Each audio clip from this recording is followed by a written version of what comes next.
in here with you where sports meets life every Monday through Friday from 9 a.m. to 11 a.m. Eastern Time. We're here on mixlr.com /wakeupcalldt, facebook.com /wakeupcalldt, and on youtube.com /wakeupcalldt.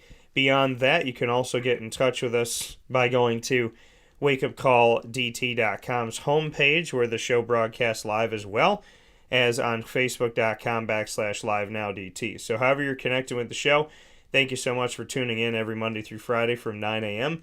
to 11 a.m. Eastern Time where sports truly meets that thing called life. Can't thank you enough for being a part of the show. And as I said, inside of the Cafe Kubal Studios, love being here with the Cafe Kubal Studios. Cafe Kubal fills your cup up right, especially on these cold and chilly days, folks. Get yourself out to Cafe Kubal today and warm yourself up at Cafe Kubal with a cup of your favorite coffees, as well as the chais that I love so very much. And, of course, you can get their teas and just get yourself all nice and cozy this morning with Cafe Kubal. So make sure you head out there and let them know that Wake Up Call sent you their way. And I appreciate everybody that goes out and supports local. Definitely means a lot to our community of Central and Upstate New York.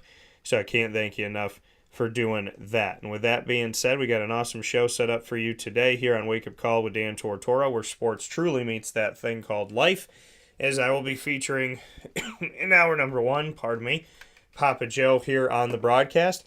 PJ will be joining me from 9 a.m. to 10 a.m.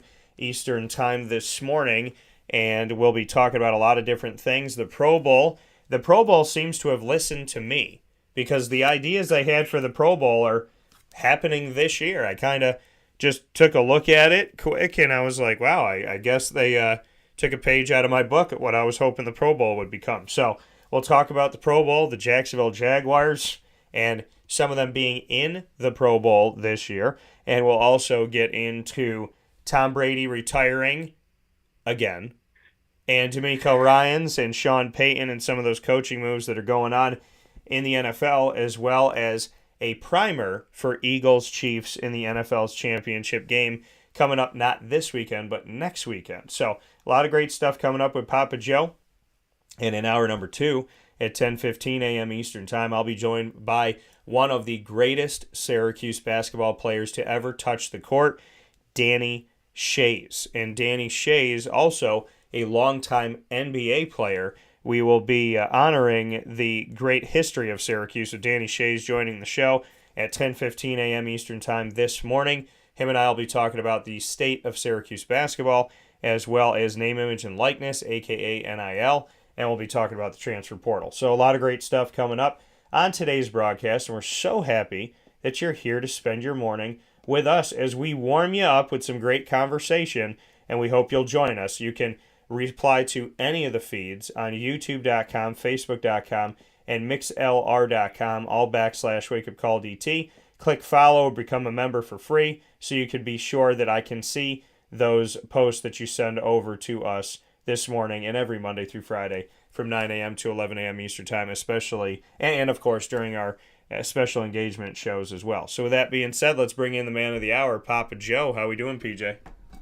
Good morning, Daniel. Everything's okay down here. Getting a little warm now. It's getting up to 80 degrees. I bet you love that up there, don't you? Yeah, it's been the funny thing is it's been cold here all week, and all they keep telling us is brace yourself. It's gonna get cold this weekend. I was like, what do you mean gonna get? It's already in the 20s and the 30s, but I'm cold over the weekend, which means two things. Number one, I'll be at Lemoyne's gym and Brian and Stratton's gym watching their games, staying inside for as long as possible. And number two, I'll probably take myself to a movie so I can cozy up in one of those reclinable chairs and not have to go outside. So I'm excited for some indoor fun this weekend and some great stuff coming up with the Finns Frenzy at Ted Grant Court this Saturday, February 4th. An awesome fan event roped around the women's and men's basketball doubleheader that's going to be happening. A lot of implications for the women's and men's teams at Lemoyne. The women are 16-5. They're in great shape to potentially host in the postseason. And the men's team has an opportunity to go to the top 5 in their conference and put themselves in good position for their tournament as well. And Bryan and Stratton has already hit a record of wins in a regular season for the men's team with 12. They have an opportunity to get their 13th over the weekend.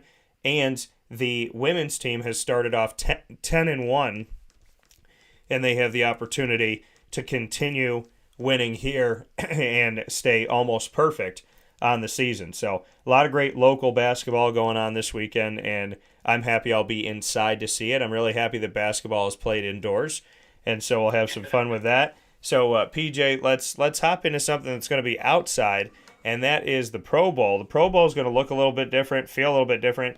There's a skills challenge and a flag football game. I feel like they took the page out of my book because I said it was basically a two-hand touch flag football game, and guys get hurt when they can't go full throttle. So now it seems like the Pro Bowl has listened to what I've said over the years and is changing things up and making things a little more kind of playful and just kind of fun here in place of tackle. What are your thoughts? Oh, I don't watch the Pro Bowl, Daniel.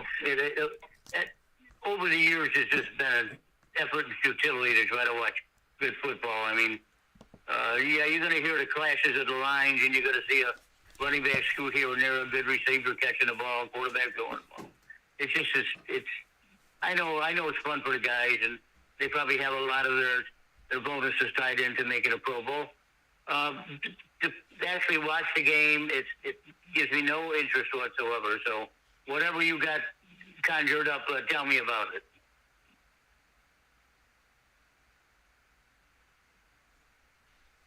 You there? Yeah, when you look at that, PJ, when you see kind of like what, the changes have been, like you said, I know you don't watch it, but would you like to see them get rid of the Pro Bowl altogether, or do you like the fact that there's at least something before the title game? No, it's not needed. I mean, it's not needed. I mean, these teams have a $250 million payroll, and they don't need to see those guys messing around out there. Maybe catch a cleat the wrong way, blow out a knee. Some big old guy land on your arm, break your arm. It doesn't. I prefer to watch the game in its raw form, like we're going to see at the Super Bowl, and like we just saw last weekend. You see how difficult it is to play when you don't have your good players. It's what happened to San Francisco. I mean, it's catastrophic what happened. And I don't look at that as I don't look at the game being competitive. Is it a lot of fun for the guys? Probably. They sit and BS back and forth and all that, talk junk maybe across the line of scrimmage, but I don't see it being an event at all. I don't see it being fanciful to look at. I mean, if you're a pure football fan, then of course you'd like to watch it, but I'm not. Yeah, I mean, listen, I think even to the most, connected fan, I love watching anything when it comes to, the Pro Bowl. Well, I love watching anything when it comes to football, I should say, but it's hard to get around the Pro Bowl knowing that, it's not really going anywhere, and there always ends up being a bunch of people that like opt out and don't want to play in it and this and that. So, I mean, it's the last time I really watched it was as a kid, and seeing it as a kid, I was like, okay, it was fun to like try and see your favorite players play and guys play together that, never got to play together before. Kind of cool. But at the end of the day, you kind of were more nervous, like, is somebody going to get hurt? Is someone going to go down in this game that doesn't mean anything? So now the Pro Bowl is being called the Pro Bowl Games. The usual AFC, NFC is going to go away, and now it's a 7-on-7 flag football game with skills competitions throughout the weekend leading up to the 7-on-7. So that's where we're at right now. The league said the revamped programming allows the top stars to show off their skills and celebrate their accomplishments in a fun, memorable way, surrounded by their families and friends, end quote. Now, the two conferences will collect points through the events, and that will include anything from dodgeball to the longest drive to kick-tack-toe, and that will decide the champion after the 2 days of Pro Bowl games. Now, the live coverage will begin on Thursday, February 2nd, today, and continue through Sunday, February 5th on ESPN and ABC. And the skills competition is tonight on ESPN at 7 p.m. Eastern Time. The Pro Bowl games is Sunday, February 5th at 3 p.m. Eastern Time on ESPN and ABC. Now, the thing is, PJ, I think, we're in the thick of things for college basketball season. So I think, a fan that's kind of a fan of many things would rather watch a game that's going to mean something in conference play down the road than watch, something like this. Now, I do like they're making it multiple days. I do like that there's a skills challenge because I talked about doing that. Doing away with the tackle because it wasn't really tackle. So having flag football, I can see that as well. It's in Vegas. And so, it's been in Orlando, it's been in Hawaii, and now it's in Vegas. So, it's nice to kind of see it bounce around and do different things. I'm sure it's fun for the players and fun for their families. It's just, it's different. And I think a lot of people are probably spending more time watching college basketball this weekend, to be completely honest. Well, you're correct in saying that. And it probably is going to be a lot of fun for, especially if they have to go to Hawaii, but not this case. Las Vegas is all right. It is fun for them to entertain, and really the chances of someone really getting hurt is probably minuscule. And I'm sure the general managers are just wiping their brow with that one. I can't. You imagine Joe Burrow running around out there trying to throw a pass, and some guy's running him down, going to smash him, and your GM trying to think, Joe, get up, Joe. Trevor Lawrence the same way. No. It looks like it's going to be a lot of fun. You have to do it without me. I'm studying my material and getting ready for the Super Bowl, which will be a good one. Yeah, that's where I'm at with that. I'm sure it's going to be a lot of fun, and I'm sure you like to watch that kind of stuff. Joe will watch it, but I'm not going to watch it. Well, and let's talk about the pardon me, the big game that's coming up. Let's discuss where we're at there, and the fact that the Eagles and the Chiefs made it. In your opinion, did the two best teams make it to the title game? I think they did, but it's a real shame what happened. The kid getting hurt, Purdy getting hurt, it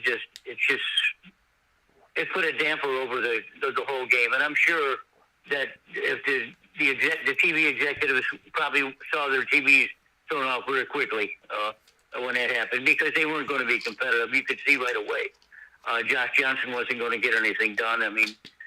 He's been around. He's a football lifer, bounced around, 10 or 12 different leagues or teams. Did his best, and he got hurt, and Purdy has to come in and hand the ball up. It's no fun. And you could see the relief, I think, on the faces of some of the players that Purdy wasn't hurt more than he was. He could have broken his arm the way that things went all the way back. And the angle of his arm certainly reminds me of how these pitchers use a violent motion to pitch the ball.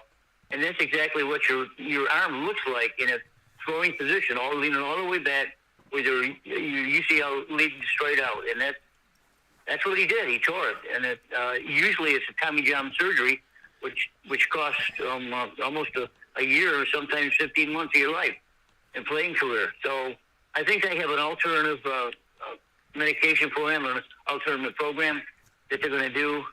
And I'd like to see him because I want to see the kid play. And now that we know, I just read something this morning that Shanahan said that Garoppolo is not going to be in his plan. So, now you're stuck with Trey Lance to back it up to Purdy kid if the Purdy kid wins the fight. Yeah.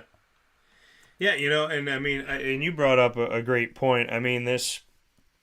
This game that was supposed to be a game between you brought up two, a great point. Two good teams that are out there. Listen, it wasn't the same. Josh Johnson, with no offense to him whatsoever, he's the fourth string quarterback. So and this is my thing with people, and I want you to fully understand this, folks. Nobody should have been pissed that Josh Johnson didn't win that game. Okay, that team, San Francisco, this year has won with their first-string quarterback, their second-string quarterback, and their third-string quarterback. And not just one, but won handily, won well, beat up on teams. They had themselves a fantastic season, and I think that can't go unstated by any stretch, or, understated by any stretch of the imagination. They had themselves a season, a very good season, with 3 strings of quarterback. So to expect their 4th string quarterback to do something, I mean, listen, don't bite the hand that feeds you. And when you have your 1st, your 2nd, and your 3rd string quarterback win you games to the point where you're in the playoffs, and not only in the playoffs, but you're the 2nd best team in the NFC, that says something about your depth of your team. And not a lot of teams can boast of that. Usually when a team's starting quarterback goes down, that's it. There's no okay, he's down, let's go to the next guy. A lot of guys don't, or a lot of teams in the NFL and in general don't have a 2nd string guy that's going to lead you to the playoffs, let alone a 3rd string guy. So when it came to 4th string Josh Johnson, it was like you said, a lot of people probably just shut the TV off and said, all right, you know what? It's been fun, it's been a good run, but they're not going to make it through this game. Josh Johnson, he's been a lifer in the NFL. He's found ways to stay in and stay relevant and get out there and be able to be a part of different teams. But, at this point, it didn't work and it didn't go through. The team struggled to score. And at the end of the day, you can't do that in a game like this. You can't go to your 4th string quarterback in the NFC Championship game. And, but I do want to commend San Francisco because, PJ, how many times have you heard of a team that's had 3 quarterbacks lead them to victories? They seamlessly just go on to the next guy and not only make the playoffs, but make it in the top 2 and are just shy of being the best team on their side of the NFL. I don't recall ever seeing that situation before. I know years ago when the men were playing it, or we used to call it, they have 1st and 2nd string, sometimes not even a 2nd string. So, to have, I'm almost sure you got to have 3 quarterbacks on the roster now, and maybe a 4th one in a practice squad. But it's too bad. Josh Johnson, and then he got hurt. I felt bad for the guy. Now he's got a concussion, and he tried to play and couldn't do that. In retrospect, if you looked at what happened, I think one, the bottom from 1 to 53, they're stacked. They're loaded on the front offensive line, defensive line, linebackers, running backs, quarterback, especially defensive backs. They almost have a Pro Bowl squad just in their 1 to 53. So I'm not sure that San Francisco would have dented that because of Philadelphia's huge offensive line, and their defense is unbelievable. I think Nick Sirianni hasn't get enough credit for what he's done in a couple of years he's been there. Another guy who come up through the ranks, who was an offensive coordinator and who was an assistant coach, and he's just brought everything together. And look at Kansas City's got the work cut out for them. This is by no means a rollover for Kansas City. As a matter of fact, some pundits would might even say that Philadelphia is favored in this game, and it wouldn't surprise me. Frankly, I have it as a flip-em game. I have it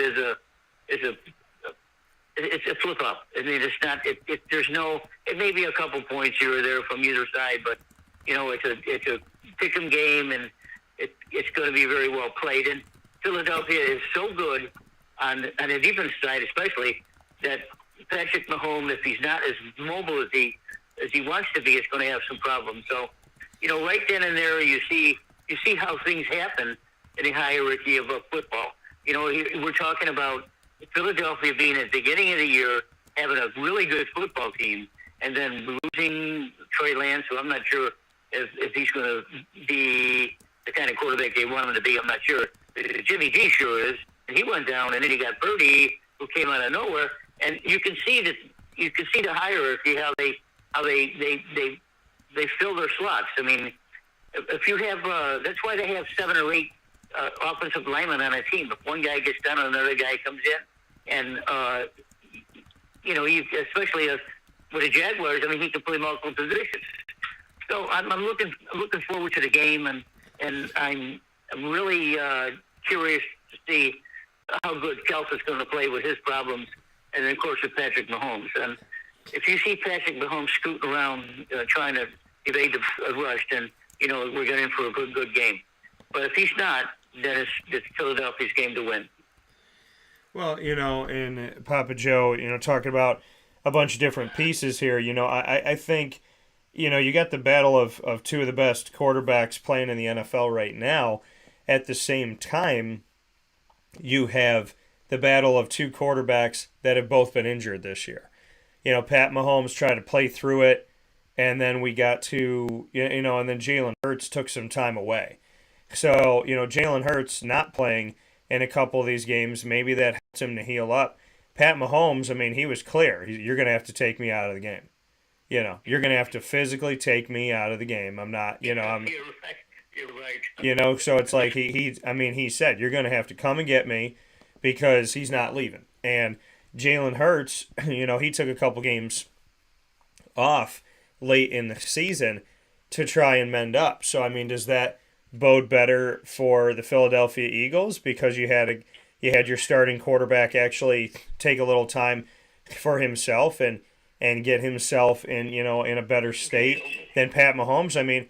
Pat Mahomes has been gimping all over the land, but PJ, yes, we've seen Pat Mahomes, gimping all over the place, but at the same time, Pat Mahomes at the most important part of, I don't want to call it the most important part of the game because every part of the game is important, but in crunch time at the end of the game with the score tied, Pat Mahomes wasn't only in the game, he ran having an injured, leg situation. He took to his feet and he ran for a huge gain and a first down, and then that was when the roughing the passer call added more yards onto it, and you put yourself in field goal position. So not only is Pat Mahomes playing through injury, but he took to those feet at the end of the game, and people are saying, he's going to be hampered by this. Look, he's hampered. It looks like he can't really run. It looks like he's, not himself in the pocket. And then at the end of the game, when you need it most, an injured quarterback ran on the injured part of his body to get you a first down and put you in field goal range. Can you ask anything more from Pat Mahomes? No, absolutely not. It was a gutty effort. He really proved that he could do it against a very, very good team, very good Cincinnati team. You bring up a good point about Hurts. He's only one play from being out of the game, too. If he lands on his right shoulder, and then he's going to be out because he won't be able to throw with any type of velocity whatsoever. He could dink and dump some off probably, but, he's got to be careful. It's a brutal game, Dan, and we know how violent the game is. And you can hear the hitting, especially in Philadelphia's defensive line. My God, those guys are beasts. And I think that Kansas City's offensive line is going to be up to the task. I hope they better be up to the task because if not, their quarterback's going to be on his ass. That's not good. Kels, too. The linebackers are going to knock him all upside his head. So I think Hurts has got to be careful, too, and it brings up the fragility of these guys. These guys, look, Hurts and Patrick Mahomes are not small guys. Yeah. They're 6'2", 6'3", 220 pounds. They're not small men. And for them to get hurt and come out of the game, it's going to take considerable hit to do that. But Hurts has to be careful, and so does Patrick. So I don't know what kind of game plan you put in there. I don't think you change anything at this time of year. Maybe you threw a few tricks in there, but they don't have anyone like Taysom Hill from New Orleans that can come in here and change things up. So Patrick is going to have to be on his best because I really think right now, even though it's a pick-em, and I think it's a pick-em game, I think right now that Philadelphia is the favorite. And the thing is, the best team in football throughout the season made it to the championship game. And we can't always say that, but in this case we can. So that makes you feel like something's right with the sport of football. You got the best team in football, the Philadelphia Eagles, making it to the end. And you got you got the best team in the AFC in the Kansas City Chiefs making it. So, I think that's, we're definitely getting the championship game that I think, the NFL deserves, which is the two best teams. And it's not always, it doesn't always feel that way. Not that the teams don't deserve to get there, but at the beginning of the season, I said Kansas City or Buffalo versus the Rams, and now we're getting Kansas City versus Philadelphia. The Rams fell apart this year, injuries and no injuries. I mean, there were times where the guys weren't injured and the team just wasn't the same dynamic, and they found many ways to lose games, and they played terribly. So ultimately, here we are with a game that I think fans can get really excited about. Whether or not you're a Chiefs fan or an Eagles fan, you can really, in my opinion, enjoy this game because you're going to get to see really good football. You're going to see really good teams that create these amazing plays. Two of the best quarterbacks, like I said, right now in the NFL. You got a magician in Pat Mahomes. You got a guy in Jalen Hurts who, again, another guy that didn't get a lot of credit coming in to the NFL. And here he is, another former Alabama player who's a starter in the NFL at quarterback. And, you got to give credit where credit is due. Jerick McKinnon on Kansas City has stepped up in the backfield. We have, seen him do some work. We've seen my guy Sky Moore, who came from Western Michigan, recruited by Tim Lester, good friend of mine and his staff when they were at Western Michigan. Sky Moore, who I thought they'd pick at the end of the first round. Well, they traded out of the first round, and at the end of the second round, it was still their first pick of the draft, and I had Kansas City taking Sky Moore just a little bit earlier. So good to see, what Sky Moore is doing. I mean, granted, they got to deal with injuries to their wide receivers. You got a couple weeks to get healthy, so hopefully that helps. But they saw almost all their guys go down in the receiving corps, so hopefully Travis Kelce can feel better. Marcus Valdez-Scantling can get better, and everybody involved can be all right. But you saw guys step up like a Sky Moore to do some really good things on this team. Pat Mahomes has proven whoever you are, you could be a household name tomorrow if you're not today with a quarterback like Pat Mahomes. And then with Jalen Hurts, I mean, you got A.J. Brown, one of the dumbest trades I've ever seen in my life, when Tennessee looked like they just didn't want to pay him. It was like, oh, well, his rookie contract's ending. He's a 1,000-yard receiver, but we don't want to pay him, so let's trade him to Tennessee. We'll take their pick, and we'll get another receiver with that pick, Treylon Burks. We'll hope that he's good enough, and then if he's really good, we'll get rid of him after his rookie contract. So it's like they want to just recycle good wide receivers instead of having to pay for them when they prove themselves. So kind of ridiculous. It's kind of like you get hired for a job, and then you do a good enough job to get a promotion, and the boss fires you right before you're supposed to get your promotion. So A.J. Brown being an Eagle, dumb move by the Titans, and I think they paid for it this year. And then we see Devontae Smith, you see Miles Sanders, Boston Scott, Kenneth Gainwell in the back, all those guys in the backfield. Dallas Goedert doing his job as well. And then you got to look to the defensive side of the ball. Philadelphia has done enough things defensively to wreak havoc, and I think Kansas City, who wasn't known for their defense in past years, that they've made it to the championship game. You can look at Kansas City and say, hey, they've made some really quality takeaways. They had some great plays in, their games here in the playoffs, and they've been able to create opportunities on defense and take away possession. So I think we're going to see two defensive teams that are going to arguably get a takeaway in this game. I think if I had to put, my money where my mouth is, I would say each team would have at least one takeaway in the game.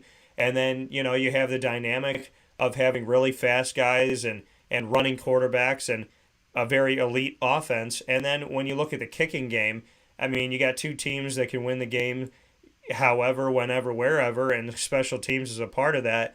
But I will say this, with no disrespect to the Eagles kicker at all, Harrison Butker, when he came onto the field, I didn't care if it was from 50, 40, 10, 37. That man was going to make that field goal because Harrison Butker is one of the greatest kickers in the NFL right now. So, I mean, in my opinion, PJ, I think we're going to get a heck of a game with a ton of talent, and I honestly think that this game could be really tight in the 20s really late. I think this is going to be a really good Super Bowl. I think you're right. I think it's going to be a lot of fun, too. You brought up a point a little bit earlier about Jalen Hurts really not being appreciated, shall we say, not for lack of a better term. I know that's a generalized statement, but he is Nick Sirianni came in here and he knew he knew he was going to have at quarterback. He didn't want to fool around at all. He knew that Jalen Hurts is going to go through some growing pains. Fine, that's all right. They all do.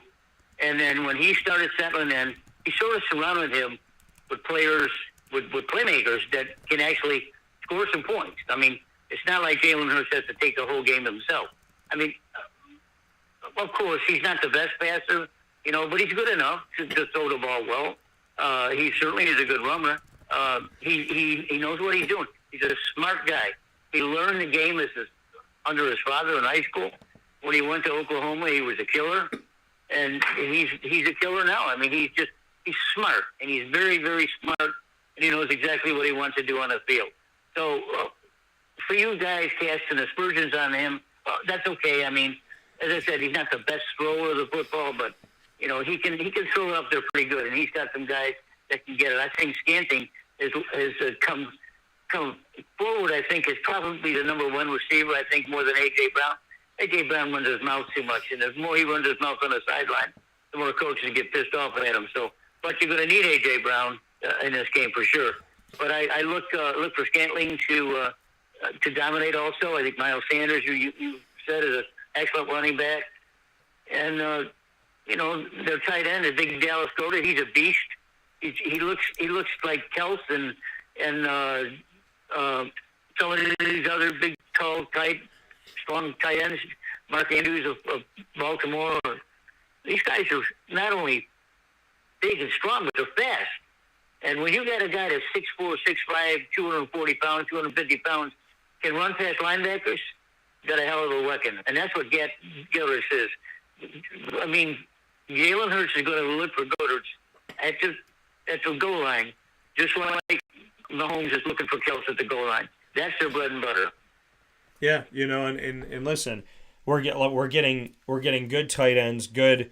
We're getting dynamic backfield players. We're getting two of the best quarterbacks in the NFL, up and coming receivers, a lot of young receivers on both sides. We're getting, like I said, defenses that can be exciting and do different things. So, ultimately, this is going to be an overall really great game I'm hoping for.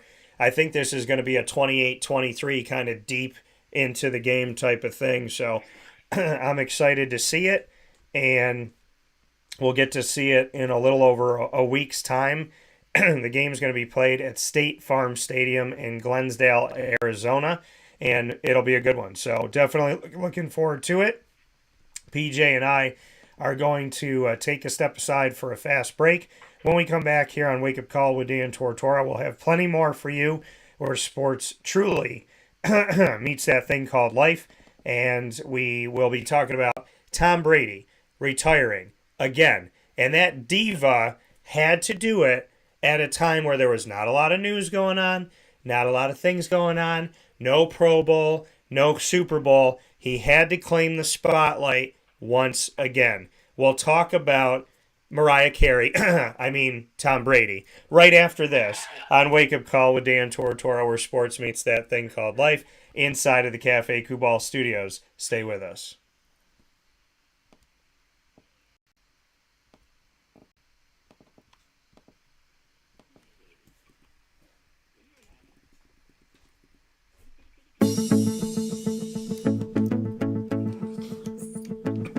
Avicoli's, located on the corner of Route 57 and Wetzel Road in Liverpool, New York, has been your trusted neighbor for decades. Located just steps from Liverpool High School, we're happy to have the Liverpool Warriors on-site, on-location broadcast at Avicoli's through Wake Up Call with Dan Tortora every single month, featuring student athletes, coaches, and administration throughout the year from Liverpool High School. Head out to Avicoli's today on the corner of Route 57 and Wetzel Road in Liverpool, New York, open Tuesday through Sunday for lunch, dinner, and drinks. We'd love to see you out there. And of course, you can call them at 315-622-5100 for takeout, delivery, and catering. That's 315-622-5100. And also find them on myavicolis.com. That's myavicollis.com.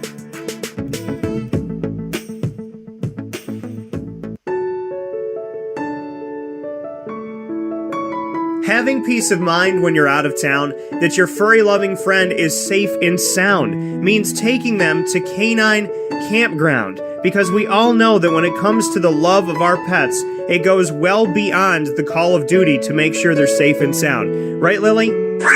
So take a ride to 242 Johnson Street in East Syracuse, New York, and see Canine Campground and where your dog will be staying in the classic cabin, the executive cabin, the grand cabin, or of course the luxury cabin, because if you know Lily, you know she loves luxury. Now you don't have to wait to the last minute to find a family member or a friend that'll take your dog for a few days. Call Canine Campground at 315-299-4013. That's 315-299-4013. Their drop-off and pickup times are Monday through Sunday.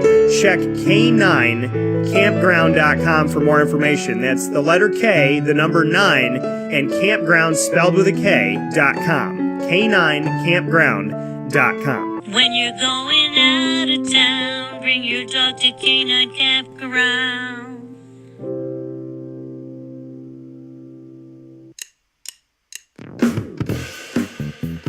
PB&J's Lunchbox, the food truck that you love finding all throughout Central and Upstate New York, now has a street-side cafe. So when you're craving their traditional favorites as well as their out-of-box amazing menu items, you can now head to 663 Old Liverpool Road in Liverpool, New York. Located just minutes from the highway, the Thruway, Destiny USA, and Onondaga Lake Parkway, PB&J's Lunchbox Street-Side Cafe is there for you Monday through Saturday from 9 a.m. to 7 p.m., serving breakfast, lunch, and dinner all throughout the day. Get breakfast for dinner, dinner for lunch, whatever you fancy, including their award-winning grilled peanut butter and jelly sandwich. Find them at 663 Old Liverpool Road in Liverpool, New York. PB&J's Lunchbox, where we love to know what's in your lunchbox.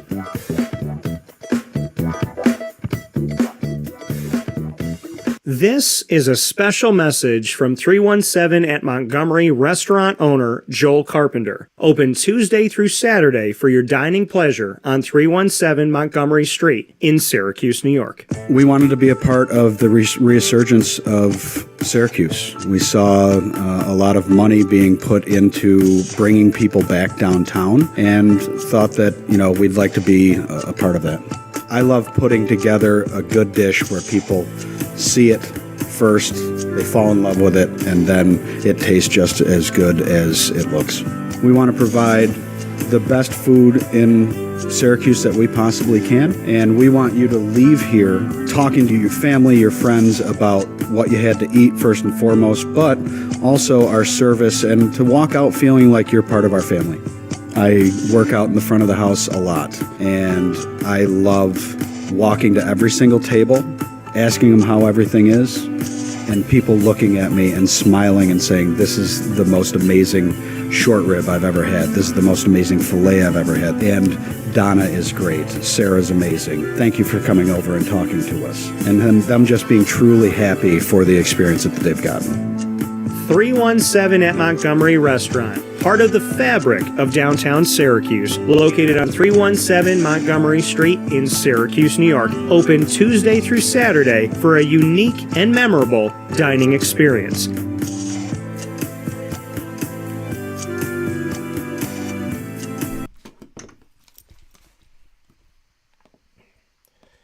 Welcome back here to Wake Up Call with Dan Tortora inside of the Cafe Kubal Studios, hanging out with you where sports truly meets that thing called life. We appreciate you being here every Monday through Friday from 9 a.m. to 11 a.m.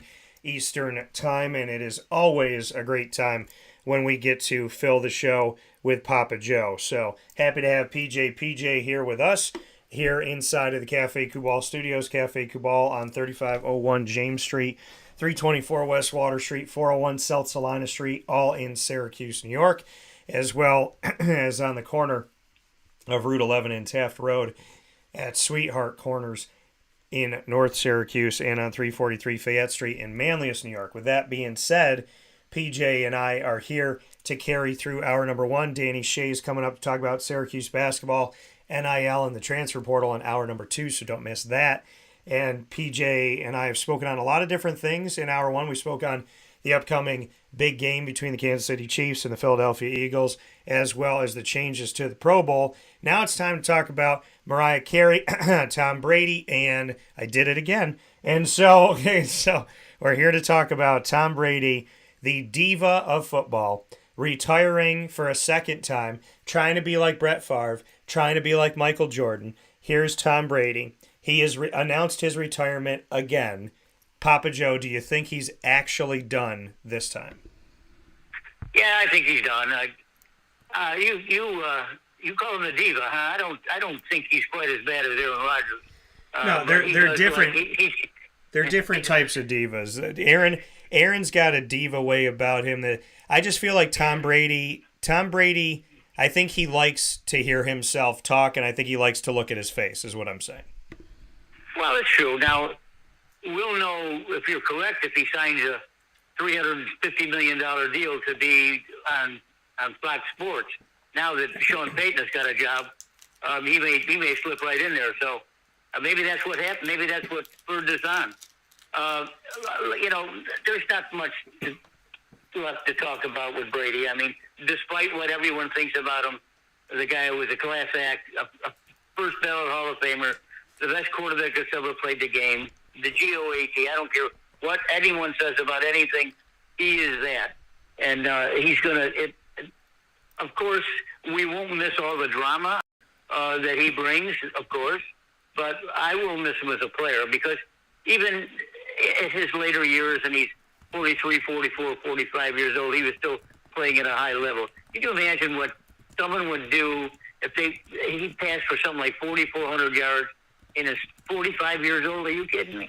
I mean, the kids that we talk about, the Joe Burrows and the Josh Allens, the Jalen Hurts and the Patrick Mahomes and Lamar Jackson, some of these kids weren't even born yet. Yeah.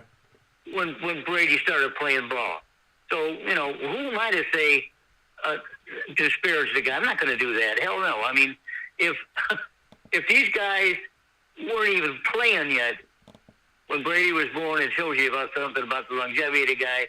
And, of course, he set every record that possibly be set. So, but he does need to ride off into the sunset, and he needs to chill it, take the winter off, relax, and maybe come back rejuvenated.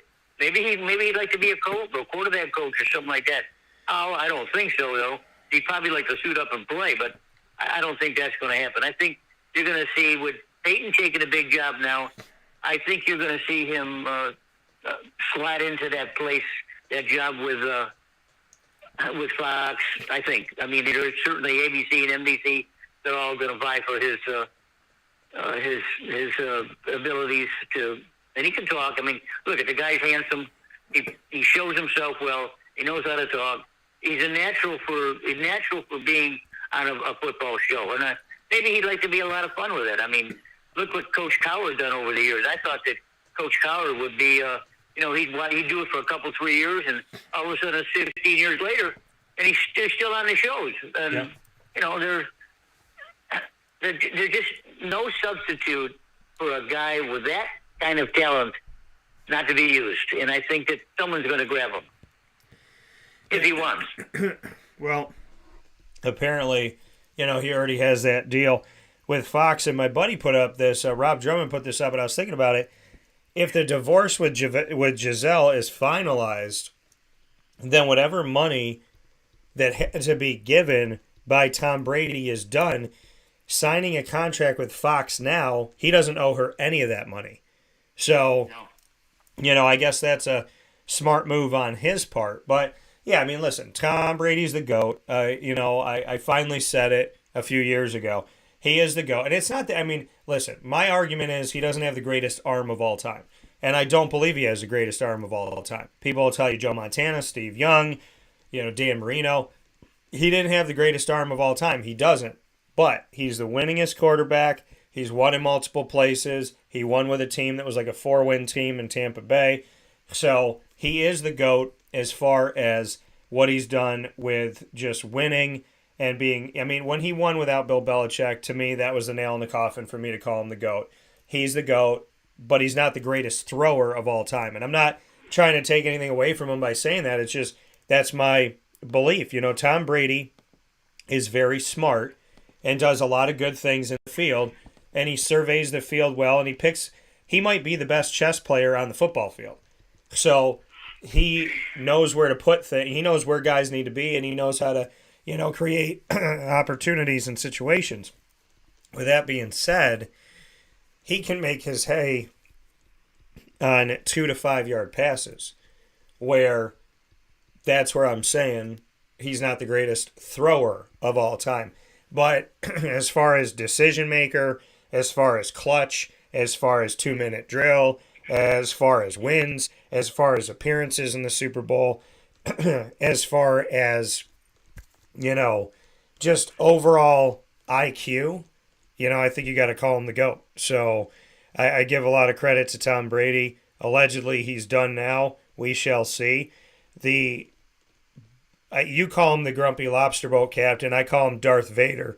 But he's back once again. I still think they should play the Imperial March from Star Wars every time he walks into the press room and then cut it off right when he gets up there and he does like the cut sign around his neck. That's when they should cut it. Bill Belichick coming back for an unprecedented 153rd season in the NFL. And, he's going to be here until he's 115 years old. That's just reality. And, he's never going to retire. And it's him and Jim Boeheim and maybe Nick Saban. But, I think Nick will probably do some broadcasting. But Bill Belichick, I think it's funny that people are like, he announced he was coming back for, I think this is like the 29th year or something like that. And I was like, what do you mean announced? Like, we all know he's coming back because, listen, to Patriot fans, music to their ears. To everybody else, that the main villain in the story finds a way to last until the end where you have to face them. So Bill Belichick's not going anywhere. He's not going to leave on a year. He didn't make the playoffs. So I'm not surprised that he's here, but let's shift gears to the person that Brady used to be intertwined with, which is Bill Belichick. Do you think Bill Belichick will ever retire, or will he just be in the chair until the day he goes up to the pearly gates? No, the grumpy lobster boat captain. That's what I call him. He can do a lot of lobster fishing from Boston. So I think he's extraordinary. He's got a great mind, and certainly he and Brady made a great team. I think, I really think that he likes Mac Jones. I really do. And for some reason, Mac, he's just a smidgen away from being where he needs to be. He's an excellent quarterback, comes from the best program, period. He's had some good years. He's just a smidgen from being where Belichick wants him. And welcome here to Wake Up Call with Dan Tortora inside of the Cafe Football Studios, hanging out with you where sports truly meets that thing called life. Always appreciate being here. So we'll see where it leads. I think that the Bill Belichick, he's another guy that we should admire. Is he the greatest of all time? No, not in coaching, of course not. But he is a great one, and he deserves all the accolades that he can get. And for him coming back, love to see him on the field. I don't care if he's got ripped sweatshirts or not. I don't care if he's got a lobster sticking out of his ear. As long as he's all right, he's coaching, I'm happy. Yeah, well, he is the guy. I always say he dresses like he's a troll guarding a bridge. But, that's just, it's his decision. It's what he likes to do. He doesn't open his mouth when he speaks, and that really bothers me. But at the end of the day, listen, he's a great coach. I respect him, and he goes to work every day with his hard hat on, and he does a heck of a job. So I have no qualms about, and listen, the man deserves respect. They both do. Whether you like Tom Brady or like Bill Belichick is inconsequential. If you have eyes and a brain and ears, you know that Tom Brady and Bill Belichick are two of the greatest to ever touch the game. And that's reality. So with that being said, they'll be etched in history forever, whether or not some people want to recognize it. PJ, let's go into Sean Payton. You mentioned him. The Denver Broncos had to give up picks to get him, so he was essentially a trade. Now he's the head coach of the Denver Broncos. My guy Nate Hackett was there for not even a full season. Now the Broncos have Sean Payton. What are your thoughts? Well, I'm glad to see Nate Hackett land on his feet. He got a good job, so that's okay. Sean Payton, I think, was being very careful about who he was talking to. I didn't think he wanted anything to do with Houston at all. And, of course, subsequently, they got another coach, which is fine. There are some other jobs that may have intrigued him. But I think when he started talking to the Denver Broncos, I think it piqued his interest because he's going to have a quarterback just like Drew Brees. Not very big, not very strong, doesn't throw the ball really well, except Drew Brees is a Hall of Famer. And I'll bet he picked up the phone and he called Russell Wilson and he said, "Hey Russell, this is Sean Payton. I want to take the job. Yeah. But you gotta tell me, are you or you ain't going to be you?" Yeah. Now, Payton is I'm very selective, I'm sure. He called him up, and I'm guaranteed Russell Wilson says, "Look, Sean, I can still play this game at a high level. It just didn't work out. I can still play this game. So if you want to take this job, I will be with you the whole step of the way." And I think that's all you need to say. Yeah, I mean, here we are looking at, Russell Wilson and Sean Payton, a coach in Sean Payton that has led some awesome New Orleans teams, especially offensively. And then you got Russell Wilson, who's been one of the best quarterbacks in the NFL in recent history. So now the question is, can they put it together? Can we finally see what we thought we were going to see with Russell Wilson? The question was, where's Sean Payton going to be?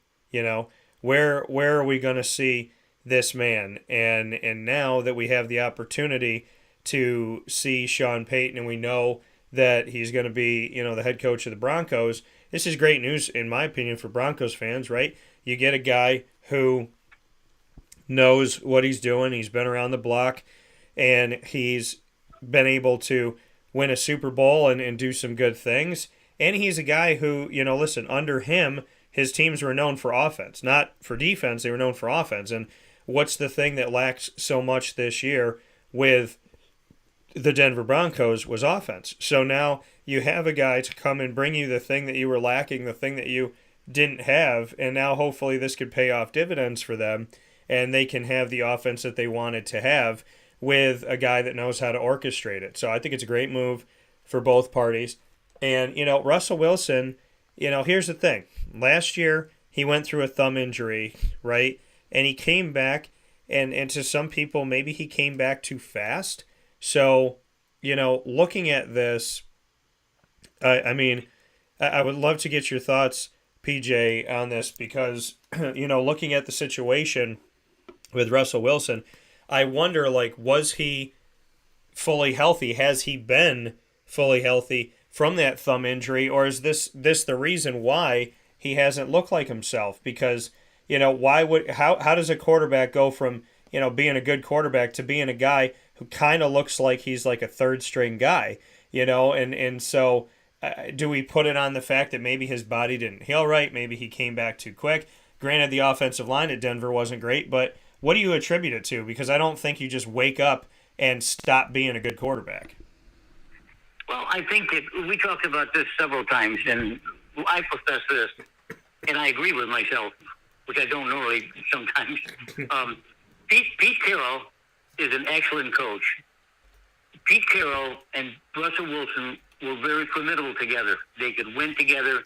They were one. And Pete Carroll trusted Russell Wilson with everything. Molded him into the quarterback that he is now. Now, Russell Wilson leaves, goes to Denver, lays an egg. In comes Geno Smith from nowhere, out of the depths of the sewers of New York City, for Christ's sake. Mm-hmm. And he comes over the West Coast, and he's a killer. He's a very good quarterback now, and he deserves all the accolades that he can get. So I'm thinking to myself, if he worked with Russell Wilson, and he's now claimed Geno Smith off the scrap pad, then Pete Carroll's a hell of a coach. Yeah. So whatever he did with Russell Wilson, or whatever he's doing with Geno Smith, is working. So I'm sure Sean Payton's looking at that and says, listen, When you play for P2, you were a killer. So let's be a killer again. Yeah, I mean, listen, you got a good coach, you got a good quarterback. You would like to think this offense is going to get better. In other news in coaching, we got to see another coach very quickly get a job right after the San Francisco 49ers lost to the Philadelphia Eagles. Within days, we saw that the defensive coordinator of the San Francisco 49ers, DeMeco Ryans, is now going to become the Houston Texans head coach. And we saw Frank Reich, who was fired midseason by the Colts, become the Carolina Panthers head coach. So thoughts on DeMeco Ryans going to the Texans, and thoughts on Frank Reich going to the Carolina Panthers?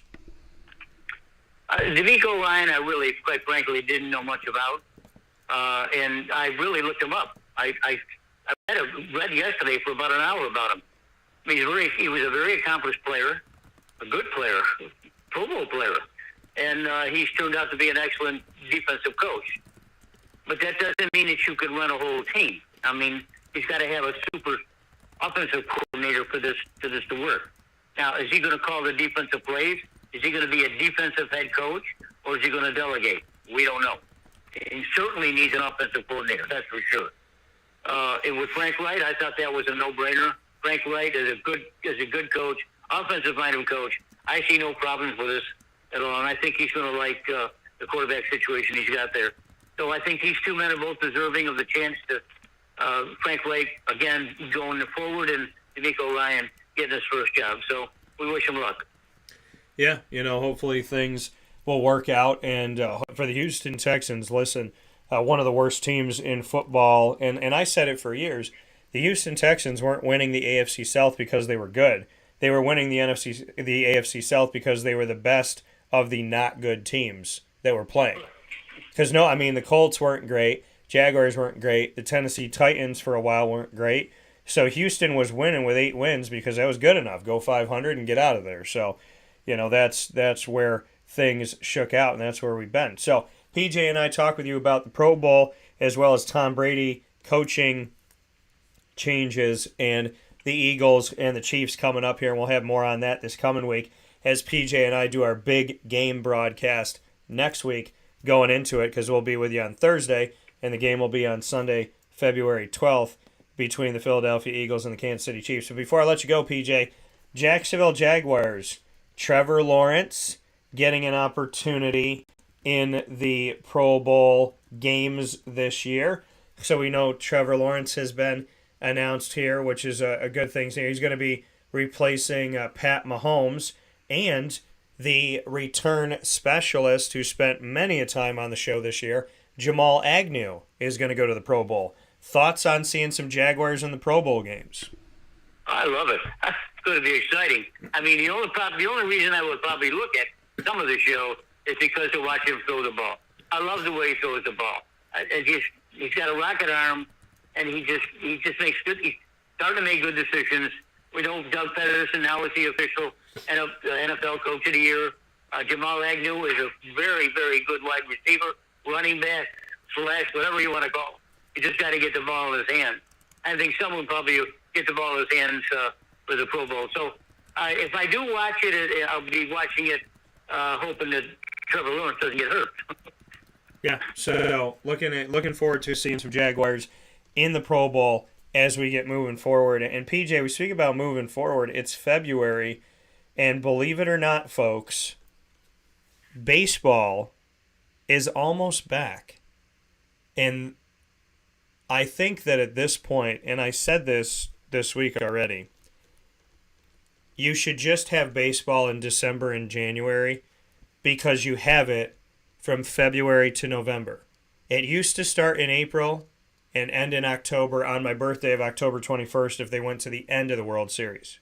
Yeah. Now, the World Series can end in November, and they start training in February. So, PJ, what are your thoughts that, as it's weather-wise, I'm going to tell you right now what it's going to look like. So, the weather for this weekend in Syracuse in central New York, is going to be, let's see here. Ooh, nice. So, Tomorrow, a high of 22, a low of -4. Oh, jeez. Saturday, a high of 22, a low of -4. Sunday, 42 and a low of 22. We don't have a lot of snow in the forecast, but -4 is in the forecast for the next couple days. So knowing that that is the weather in some parts of the country, is it laughable to you that baseball starts in February? Do you love it? How do you look at it? Oh, I love it. I love it. I love training camp. I listen. I read and listen about everything goes on. Of course, it's in the warm weather climates anyway.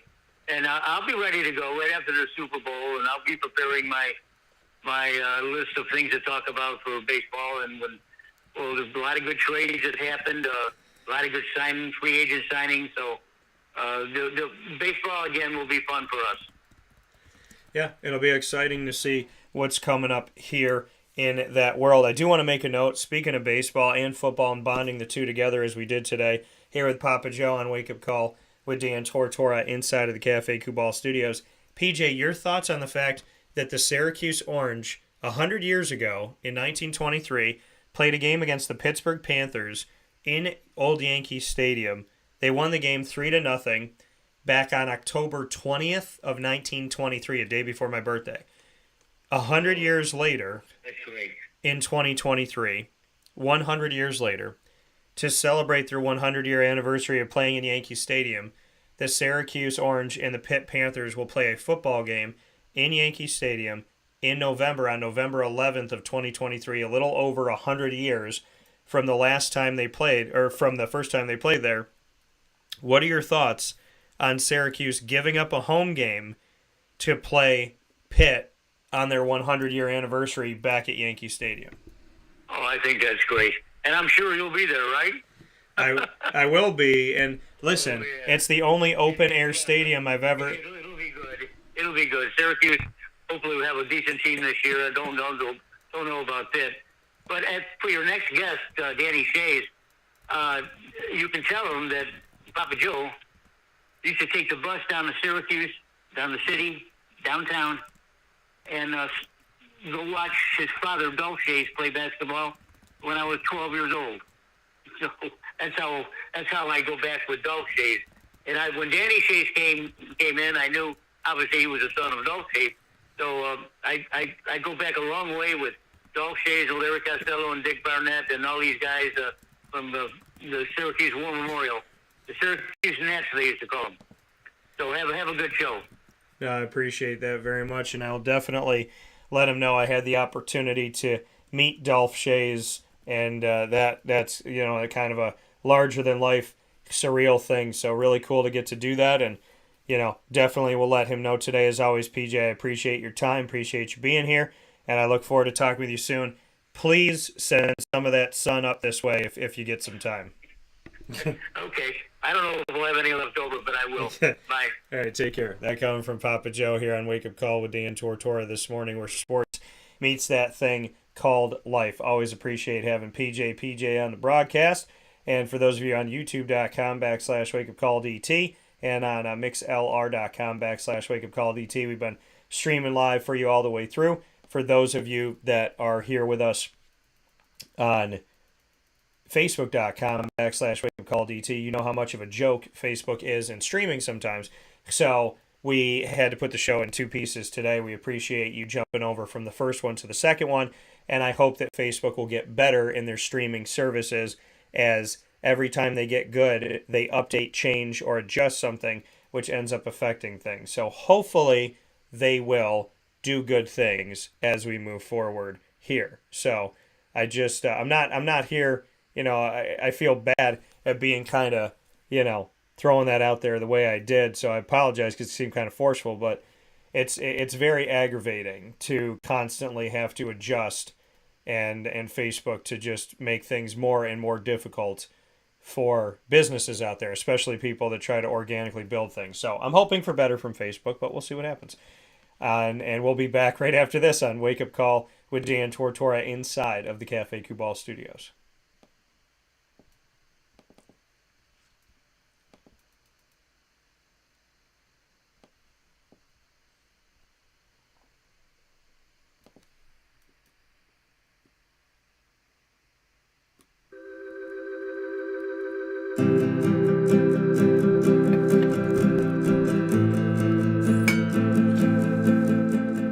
Cafe Cabal offers same-day local delivery of our products, offering no delivery charge for Onondaga County. Shop cafecabal.com for fresh roasted coffee beans, cold brew, travel mugs, and all your essential Cafe Cabal needs. Cafe Cabal, coffee for the soul.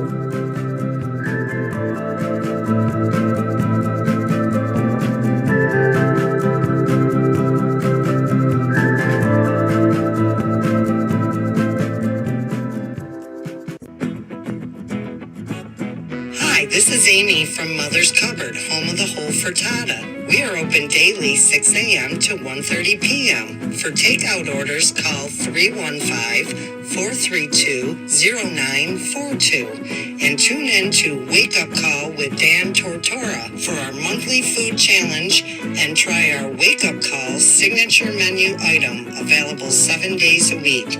Here at Mother's Cupboard, we are Central New York, and it's our honor to serve you.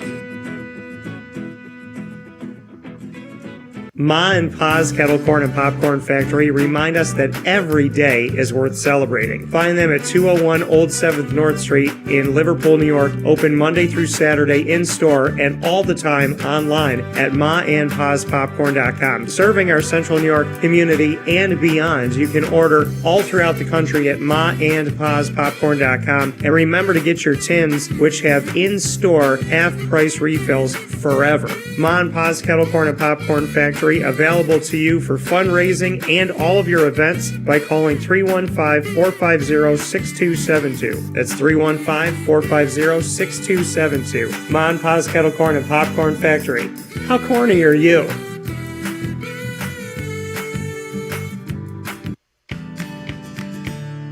Witty Wicks Candles and Gift Shop, Township 5 Camillus, where you will find handcrafted all-natural soy wax candles over 60 cents to freshen up your home. We carry a wide range of locally made items, Cuse, Syracuse Salt, and Chocolate Pizza Company, to name a few. Let our knowledgeable staff help choose unique gifts and keepsakes for any occasion. Gifts for family and friends, and maybe a little something for yourself. Witty Wicks Candles and Gift Shop, Township 5 Camillus.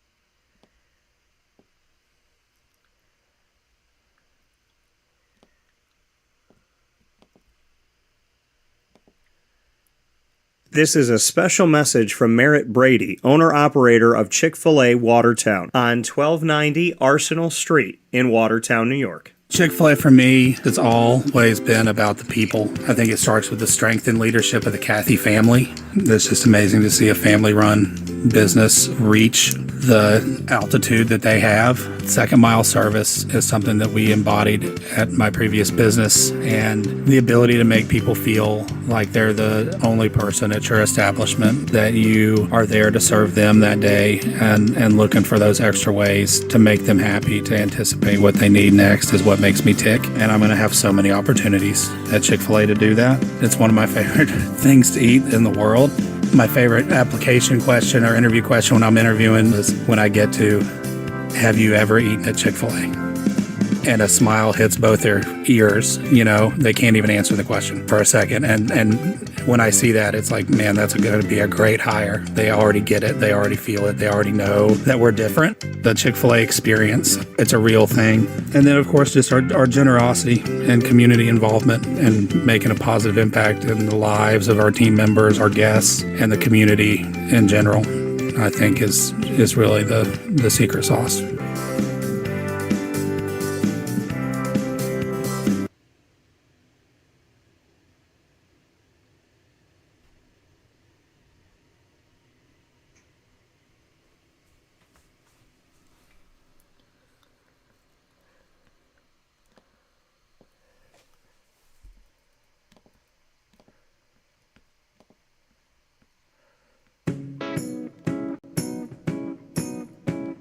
In these unique times, there are those in our community that give us a sense of normalcy and positivity. Pizza Man on 50 Oswego Street in Baldwinsville has been here for you for over 35 years and is here now.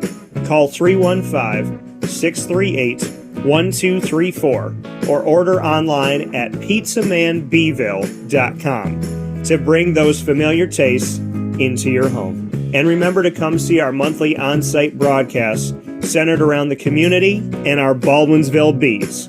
Pizza Man in Baldwinsville. Any way you slice it, they are always here for you.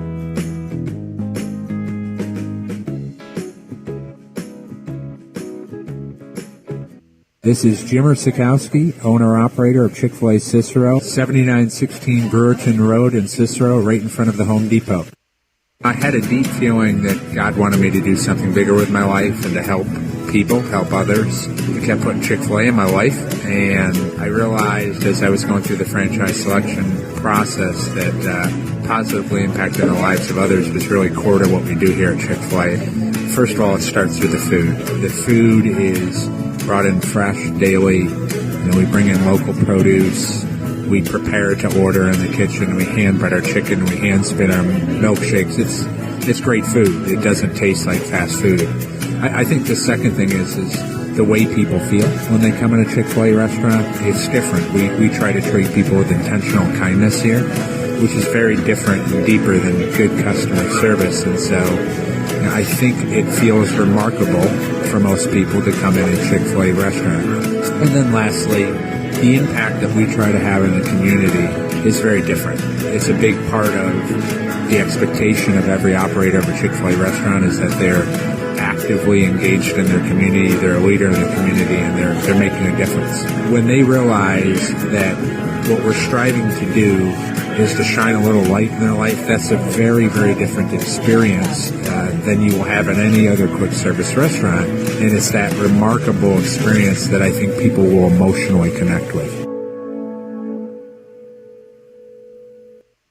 I'm George Townsend of Honda City with some good advice when buying a new car. The true cost of owning a new car is determined by the appraised value when you trade it. No vehicle appraises higher than a Honda. Next, look for low APRs and deep discounts. You also want low maintenance costs and great fuel economy. That's why my advice to you is to buy a new Honda. Looking pre-owned, visit our Honda Certified Used Car Center. Honda City, 7140 Henry Clay Boulevard, Liverpool, or HondaCity-CNY.com. It would be a pity if you don't shop at Honda City. Our corporate purpose at Chick-fil-A is to glorify God by being faithful stewards of all that's entrusted to us and to positively influence all those who come in contact with Chick-fil-A. And what became increasingly clear from our success in Cicero is that people love Chick-fil-A. And also I think we recognized that, we had a great opportunity to grow the brand and grow our platform. I felt incredibly grateful when I was selected to be a Chick-fil-A operator. I think what it's meant for me, what I've come to realize on a very deep level is that this is a calling for me. It's not a career. It's not a job. The Lord called me to be a Chick-fil-A operator and to use these restaurants to glorify Him and to positively influence other people. I'm blessed. I'm very blessed. Head to Chick-fil-A Clay on 3974 State Route 31 in Liverpool, New York.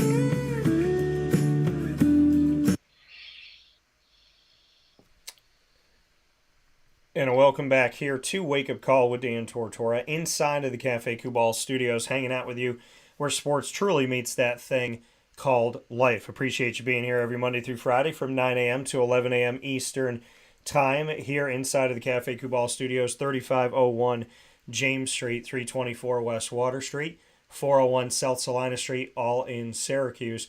You can also find Cafe Kubal on the corner of Route 11 and Taft Road at Sweetheart Quarters in North Syracuse in their drive-thru location, and on 343 Fayette Street in Manlius, New York. With that being said, here in hour number 2 of the broadcast, I'm very happy inside of MonPawsPopcorn.com is what's popping to welcome back to the broadcast one of my favorite guests and one of my favorite Syracuse players of all time. By the way, and a fan said this to me this morning, and I agree with it wholeheartedly, also a jersey that should be up in the rafters right now at Syracuse, in our opinion. Danny Schayes, Syracuse Orange and NBA alum, here with us this morning. Danny, how you doing today? I am doing great, and thank you for that introduction. And just so you know, they did put my jersey up in the rafters. They just spelled my name wrong. For some reason, they spelled it Coleman. But everything else is done just right, so it's perfect. Yeah, and I appreciate that. I love that. That was good. So, but, I mean, really, though, Danny, I would venture to say that you should be on that list. And it seems like it took Syracuse forever and a day to start putting some of these, people up there. It didn't have any women's basketball players. Felicia Leggett Jack is up there. I feel like that had to do with recruiting her to Syracuse again. But, anyways, it's up there, which I'm happy that it is, but should have been sooner. And then you look at the fact that now Jerry's going up there, Hakeem Warwick, but there's names that took a while, right? Lawrence Mountain took a while. John Wallace took a while. I'm just wondering when you're going to get that phone call, because I would venture to say that Danny Schayes should be up there, should have been up there. And I'll put it to you like this, Danny. If they don't put it up within the next 5 years, I'll go staple it up there myself. There you go. Sounds good. Well, I appreciate the support, fellas. We will... we shall see. I did talk to Coach Boeheim, this is probably even 5 years ago now. He said, well, it's under consideration. So who knows? But, obviously still a big fan of the program. It's funny when I talk to people about Syracuse now, Coach Boeheim famously in year 47. I go, yeah, I was there year 2. So it's how many people can say that their coach is still there Yeah. When you go back. So it's... still, a fun team to watch, and obviously going through a rebuilding transition year, whatever you want to call it. But still, still the only game in town. So, yeah, and Danny, I want to let you know my family, fans and supportive. My mom sent you a good morning this morning, and my one of the most nearest and dearest people in my life, besides my mom, Papa Joe, who was on the show in hour number 1, he told me to tell you that when he was growing up, he used to get up, take the bus, go downtown so he could watch a man by the name of Dolph Schayes play the game. And so he just wanted to let you know this morning that he appreciated your father's game, appreciates the family, and from my family to your family, a lot of love this morning. So a lot of love for you, a lot of love for Dolph as well. Well, thank you. It's much appreciated. Like I said, especially after all this time, to still be part of the community. Means a lot. Still have family in town. I get back periodically. Up until this year, still did radio for the team. To keep involved, and it's fun actually. When I was down, I was down in Orlando last year and got to see Justin Taylor play over at IMG, and so got to talk to him a little bit before he came up, and so it's nice to see the program recruiting well and. Bringing in that big freshman class this year, and we'll see how it plays out. Here with Danny Schayes on Wake Up Call with Dan Tortora inside of the Cafe Kubal Studios. Let's keep with that, Danny. You said you got to see Justin Taylor play at IMG. What did you see in him back then that caught your eye, so to speak? Well, he has, number one to start with, you just notice he has great basketball size, right? 6'6", athletic, physical, which is something you need to be able to play on this level. Obviously a skilled player, handles the ball, shoots it well, works hard. It was just like I said, seeing somebody with clay, right, that can be molded into a D1 player. And he's certainly shown, flashes of that this year, and, some big games, some good scoring games, shooting it well from 3. And, I've been impressed with a lot of the freshmen. When I saw they're bringing in 6 players and they were going to be a big part of things, first thing you go is, well, number one, Jimmy has never been a freshman favorite, right? Or, loves having freshmen around as far as depending on them, obviously, with some notable exceptions, looking back to the championship team. But, and again, that it begets, right, just on paper, kind of a retooling, rebuilding year as players develop, but they've done very well. I mean, Judah's, you see his game starting to mature, where he came in early in the year as a scoring, driving point guard. Now you see him balancing his game more, setting guys up, drawing kicks, moving the ball better, and obviously will develop an outside shot over time. And so when you see these guys come together, it's you see some good flashes. Yeah, and that's, you talked about it, the youth. And I spoke about this yesterday on the show with Katie Kalinsky and continue to have this conversation. Why do people not understand, Danny, that youth takes time, that 7 new faces on the team, that not having Cole Swider and not having Buddy and Jimmy, that there's an adjustment process when your point guard is a true freshman, when a lot of your forward room are new guys, when your backup center is a true freshman, when your guards besides Symir Torrance are new as well, and Quadir Copeland and Justin Taylor. Are you kind of, baffled? I mean, you've been a player, you've seen this from the broadcasting booth, you've seen it from on the court itself. The fact that there's this, why is this team not good right now? And I'm looking at people saying 20-plus games into the season with 7 new faces, all of them freshmen, except for Munir Hima, who transferred in. I would say having a winning record 20-plus games into the season, with the team being mostly new and playing together for the first time, is a plus and a positive and something to build on. But fans are wondering why this team hasn't won 20-some-odd games at this point. Well, and the reality is the team is good right now. They're not really good right now, but they're good right now. And you get a lot of what you typically see with freshmen. They're playing a lot of close games. They're playing hard. They're working. But the difference between a 6-point win and a 4-point loss is 5 plays throughout a game, right? It's not getting quite over on a rotation. It's missing a box out on a putback. Maybe taking a pressure shot instead of making the extra pass. Dumb turnover, right? Or just not being in sync. So it's not that it's not that big a difference. Winning close games versus losing close games. And one of the things that I think people underestimate is that winning is a skill, just like every other. Being able to make the big play at the end of the game, to be able to like I said, get that extra discipline on 5 more possessions. It's getting to the line, making free throws. These little things are the differences. Every team in this level has the skill to win. It's just a matter of, like I said, which team plays together. And I think that you do see this team developing, right? Look at Virginia the other night. Top-ranked team who's got veteran players playing really well, and it comes down to 2 possessions at the end of the game, right? Earlier, a couple games earlier, when Judah Mintz gets that flagrant foul on the charge, horrible call.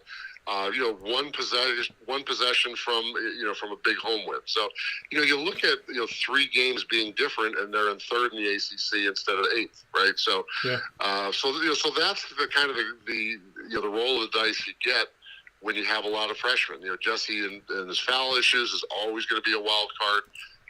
Joe's been a little hit and miss, but for the most part has played steady.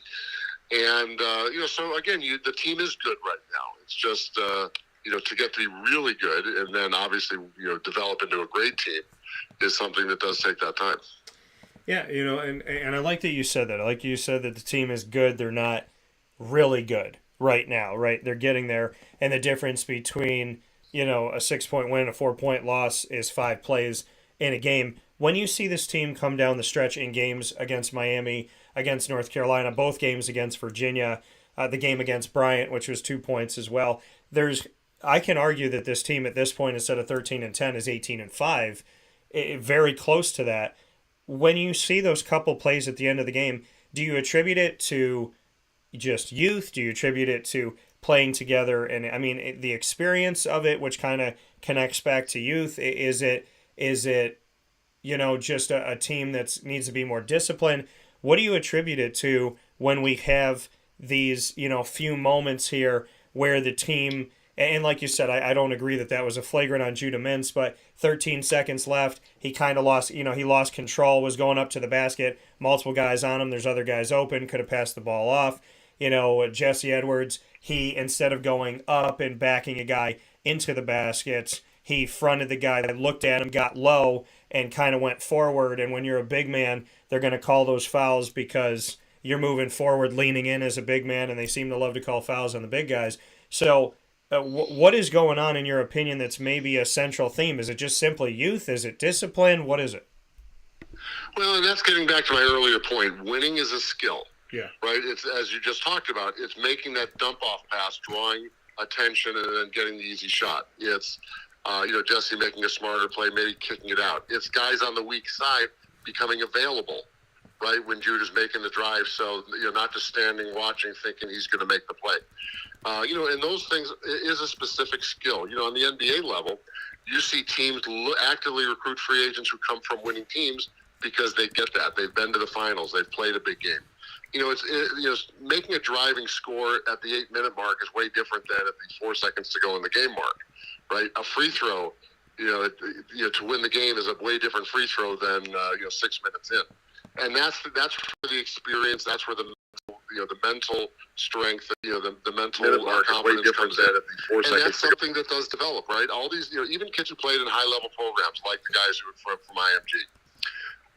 College is a whole different level, right? You need to grow into that level. The next level, going to the pros, whether it's overseas or NBA or G League, is another level that you need to grow into. Very few just step up and bam, I'm a stud on that level also. Even if you have the skill, right? There's that mental adjustment, that mental growth that takes place. And like I said, on top of that, many players come in, they're used to being the guy, like take everyone 1-on-3. Now it's not so easy.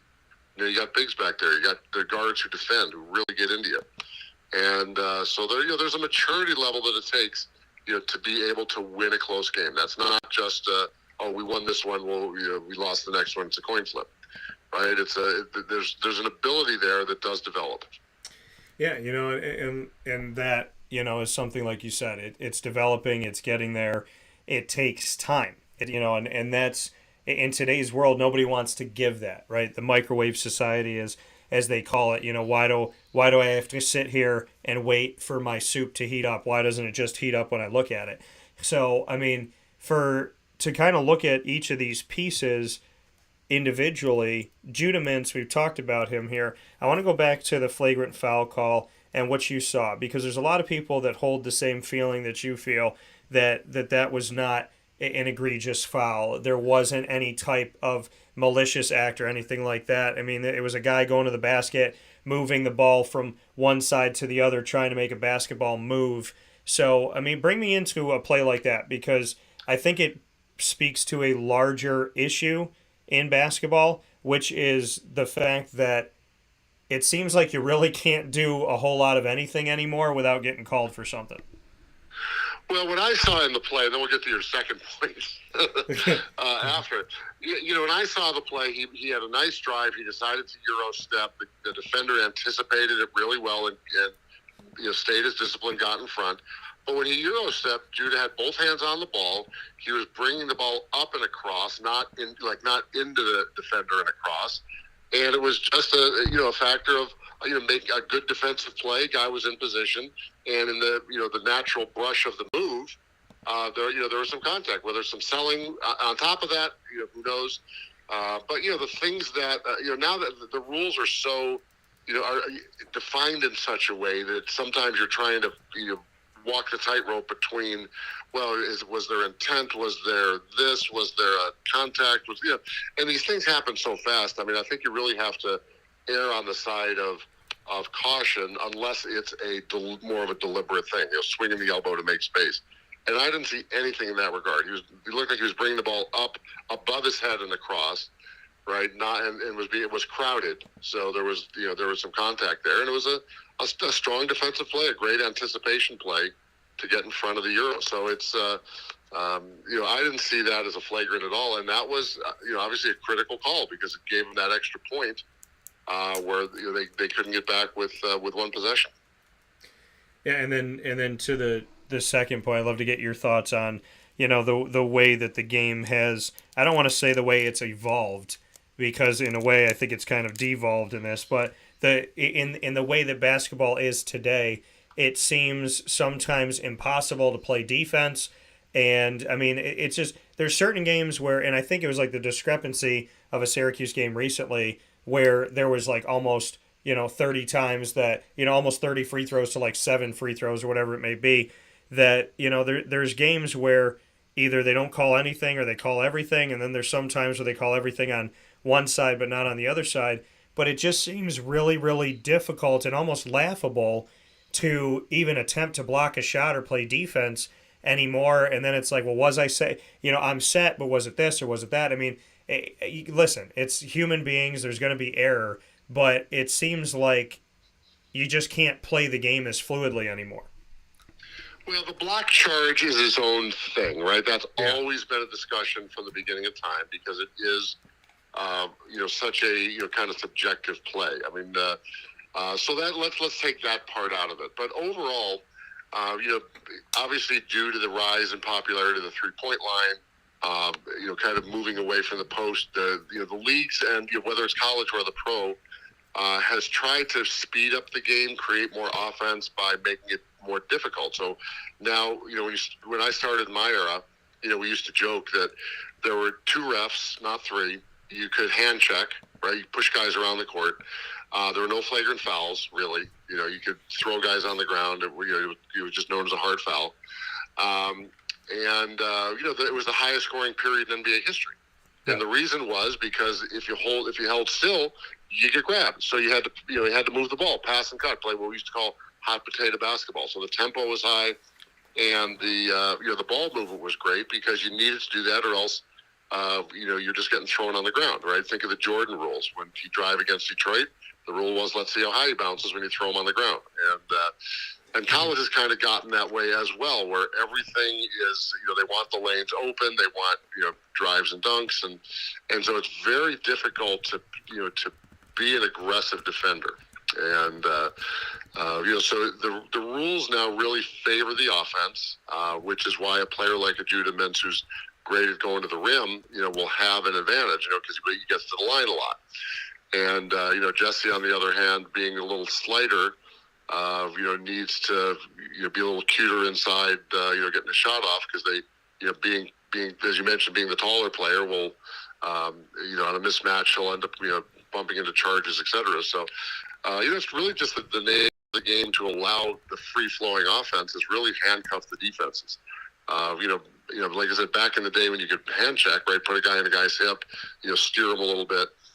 There was the defenders had a pretty even playing field. Now it's you're almost like you're playing with your hands behind your back.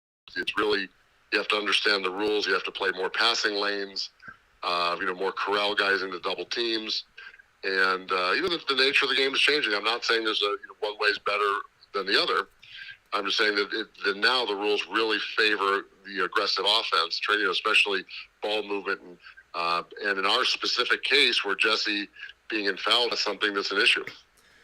Yeah, and listen, when it comes to Jesse Edwards, you're 6'11", Jesse's 6'11". When you were playing, like you said, you could go up, you could commit a hard foul, you could put, a pretty good body on somebody. You could also go and block a shot and contest different things. I've joked with Jesse about this, but there's a lot of seriousness to the, like with any joke, a little bit of serious. And in talking with Jesse about it over the last couple of years, we actually talked about it last night. I said, for you to play the game that you want to play and block the shots and be kind of a terror inside, you're going to get called for fouls. And there's times where, you could look at pretty much any game that Jesse's been in and say, okay, those 2 were his, those 2 probably not, those 3 were his, that one probably not. What would be your advice to Jesse playing? Both being the same height, you being 6'11", him being 6'11", the game's changed like we talked about, but he's a guy that wants to get after it. He wants to be physical. He can dribble. He can attack. He can go inside. He's going to go hard to the rim, and he wants to block your shot and send it out of the dome. So what's your advice to a guy like him who wants to be physical and wants to make his presence known in a world where it seems like the big man is being forced out of the game? Well, there's a couple of things. Like my style was more physical position, body, 2/3 and then 1/3 shot blocker. Yeah. Where his game is much more, 90% shot blocker, and he's really good at it. So, the first thing is he has to really avoid the cheap foul best that you can. Right. Obviously, there's some stuff they're just head scratchers, but and he's gotten better at that. Right, where he'll attack a drive and the guy will try and get around him and he'll bump a knee and that's a block foul. Right, so he has to give more space. Shot blockers want space, and physical guys want body to body. So if I'm a guy driving on Jesse, I want to get into his body where kind of counteracting his length and being able to draw fouls. Where he, as a shot blocker, wants to have a gap so he can go get the ball without getting the body. So first thing is he's got to avoid the dumb ones, which he's gotten way better at. I think he used to be probably 2/3 of his fouls were avoidable. Now there's 1 in 5 is avoidable, but it adds up, right? So he's doing better at that. And the other part of it is sometimes you have to just let a play go. If you're in a bad position and a high propensity in the big picture takes a lot of discipline, but sometimes you just got to let a play go and live to fight another day. And tough lesson to learn. I'm not saying any of this is easy. It's split-second decisions. It's really understanding the game. And for a guy like him, who when he you want to get him lathered up and attacking drivers and all that, it's tough. I'm not saying in any way that's like a simple switch to flip. But that's it. I mean, I think that for him, it's always a case of trying to stay ahead of it, right? Maybe you let a few plays go early in the game, save your fouls for the second half, but there's no easy answer for that, because sometimes you just get one or two that you're just in the neighborhood, right? And you just don't know where that line is sometimes. Yeah, coming here from Danny Schayes, Syracuse, an NBA alum here on Wake Up Call with Dan Tortora inside of the Cafe Kubal studios. To shift gears to your coach, 47 years for Jim Boeheim. Like you said, you were there in year 2, and most Syracuse basketball alumni can say, hey, my coach is still there, which is very unique and special. However, Danny, you know this, every day someone is calling for Jim Boeheim's head. Literally every day. It's a question that I probably get more than any other question all year long, is when is Jim leaving? When's Jim going to retire? Do you think he should retire? Have you heard anything about his retirement? Is it time for him to go? Do you think that he'll go?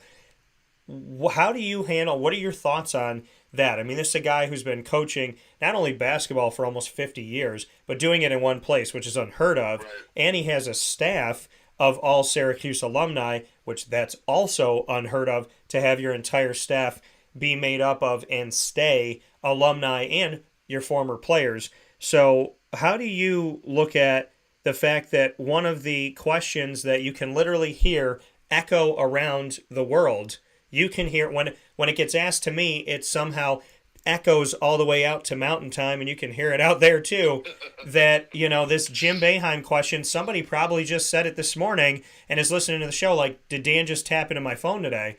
How do you look at that? Because it is probably one of the most frequent questions that we hear, not just in Syracuse, but everywhere.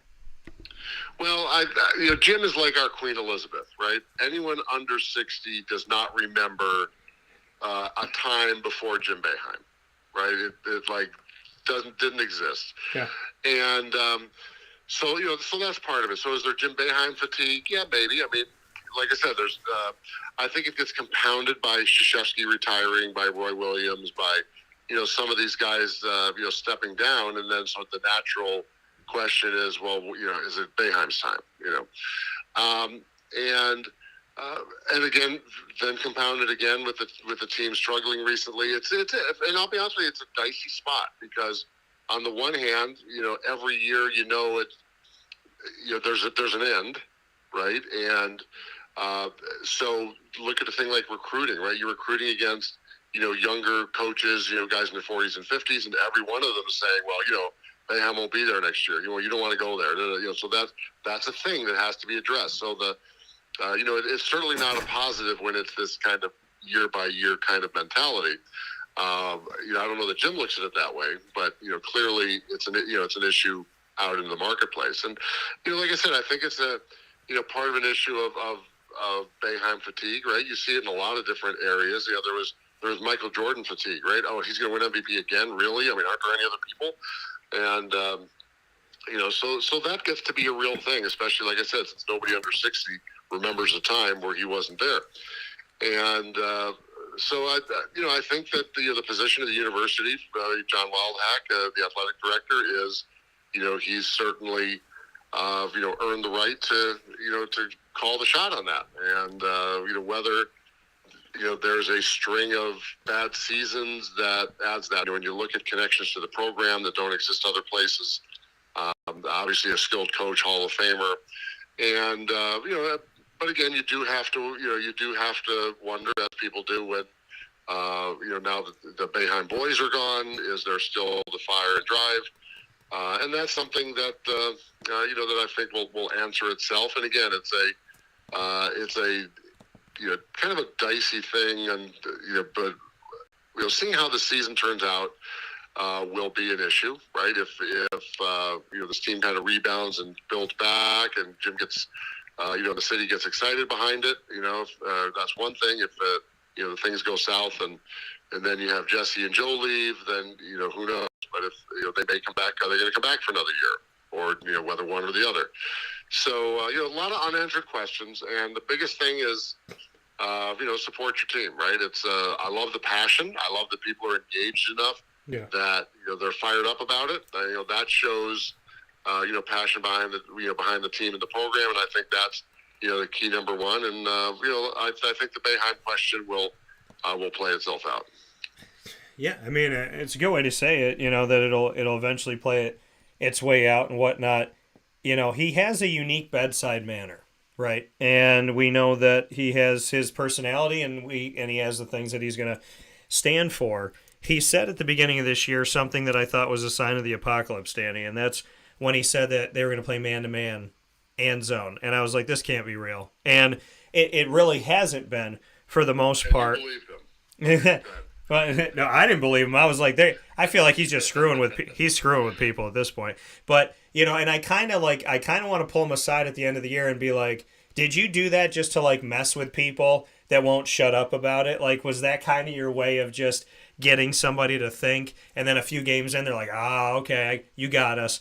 But the 2-3 zone, it's been around for a while.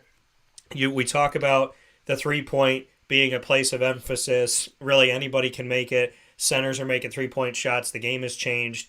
Really, everybody's agile, dribble the ball, do different things. They've had to move the 3-point line because it is, it's become something that's really had a lot of different players make their hay in it, so they want to make it more difficult. So here we are today with the 2-3 zone, which is set up to help you have an extra guy underneath when it comes to playing teams that are good inside. The 2-3 zone was never set up for outside shooting teams. It's not set up to defend well against outside shooting teams, yet it's here. That is the second most asked question behind the Jim Boeheim question, is why does Jim Boeheim always play the zone? So you are part of the Jim Boeheim era and in everything that he's done. What do you think about the zone?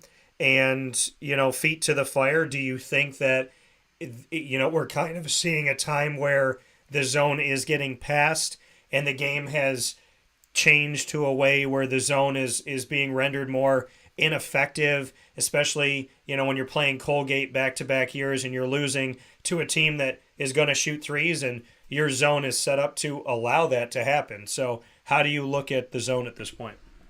Well, he plays the zone in a way that's very different than the traditional 2-3 zone.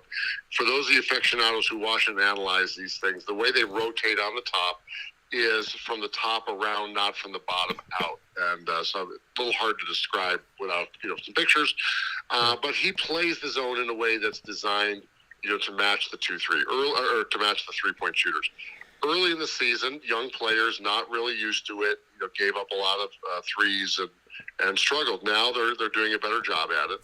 And I think the philosophy from his end is simple. He's got 7 new players, 6 freshmen.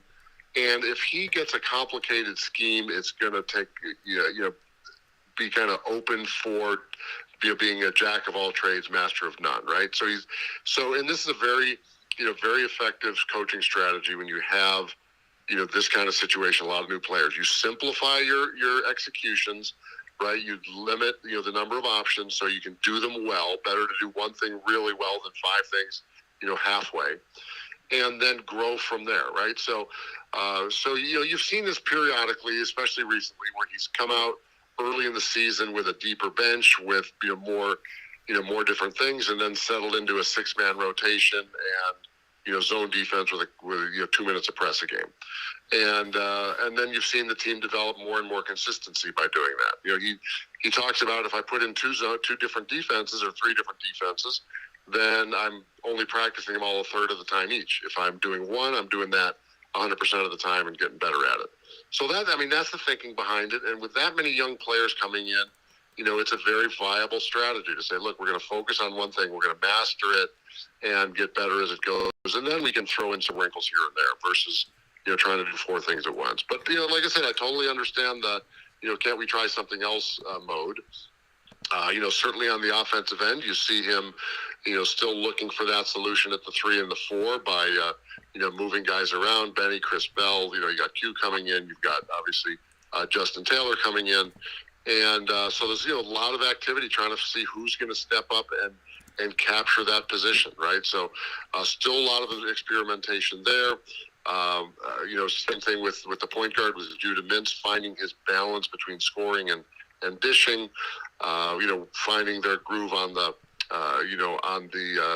defensive rotations, jumping passing lanes, where's the rebounding coming from, right? There's, even after all this time, still a lot of those questions are not fully answered. So there's some tinkering going on, but I understand, like I said, the concept of simplify what you're doing and master it versus just having, I've seen some teams, the execution wheels fall off because they just got too many arrows in the quiver. Yeah, and so, as this team grows and learns and evolves, I mean, what's it saying about the future? We're going to get into NIL and the transfer portal because this can have something to do with it. But let's say, for argument's sake, that Joe or Jesse comes back. Let's say one of them comes back. Let's say Judah comes back. And let's say everybody else that, Munir and the rest of the freshmen too, they all come back. So most of the team is the same, and you get one-year vets back. This team, from what you've seen at this point, and the work that they've put in, the experience they've had, and being as close in the games, if we have a team with Joe Girard or Jesse coming back, the freshmen, including Judah, Munir as a backup center or the center if Jesse's not here, what does that team look like to you after a season like this? Well, the first key you have to look at is where are your points coming from, right? So that begs the Joe Jesse question, right? Because right now that's with Judah, that's where the bulk of the points are coming from. So if the two seniors don't come back, now you got Judah as the guy, really the only returner who's an effective scorer, right? A consistent, effective scorer. So then who's that other guy? Benny's been up and down. Justin Taylor's had flashes. I think you're seeing, like I said, other guys have their moments, but nobody's stepped up and captured that yet. So that's going to be the first thing. Defensively, I think they can be pretty good because they got that athleticism on the wing. They'll still have a big shot blocker in the middle, and depending where Judah ends up on the top of the zone, does Justin move to the 2 if Joe's gone, or because there's really nobody else coming in behind. So those are kind of the issues that this team's going to look at. Like I said, number one, where are the points coming from?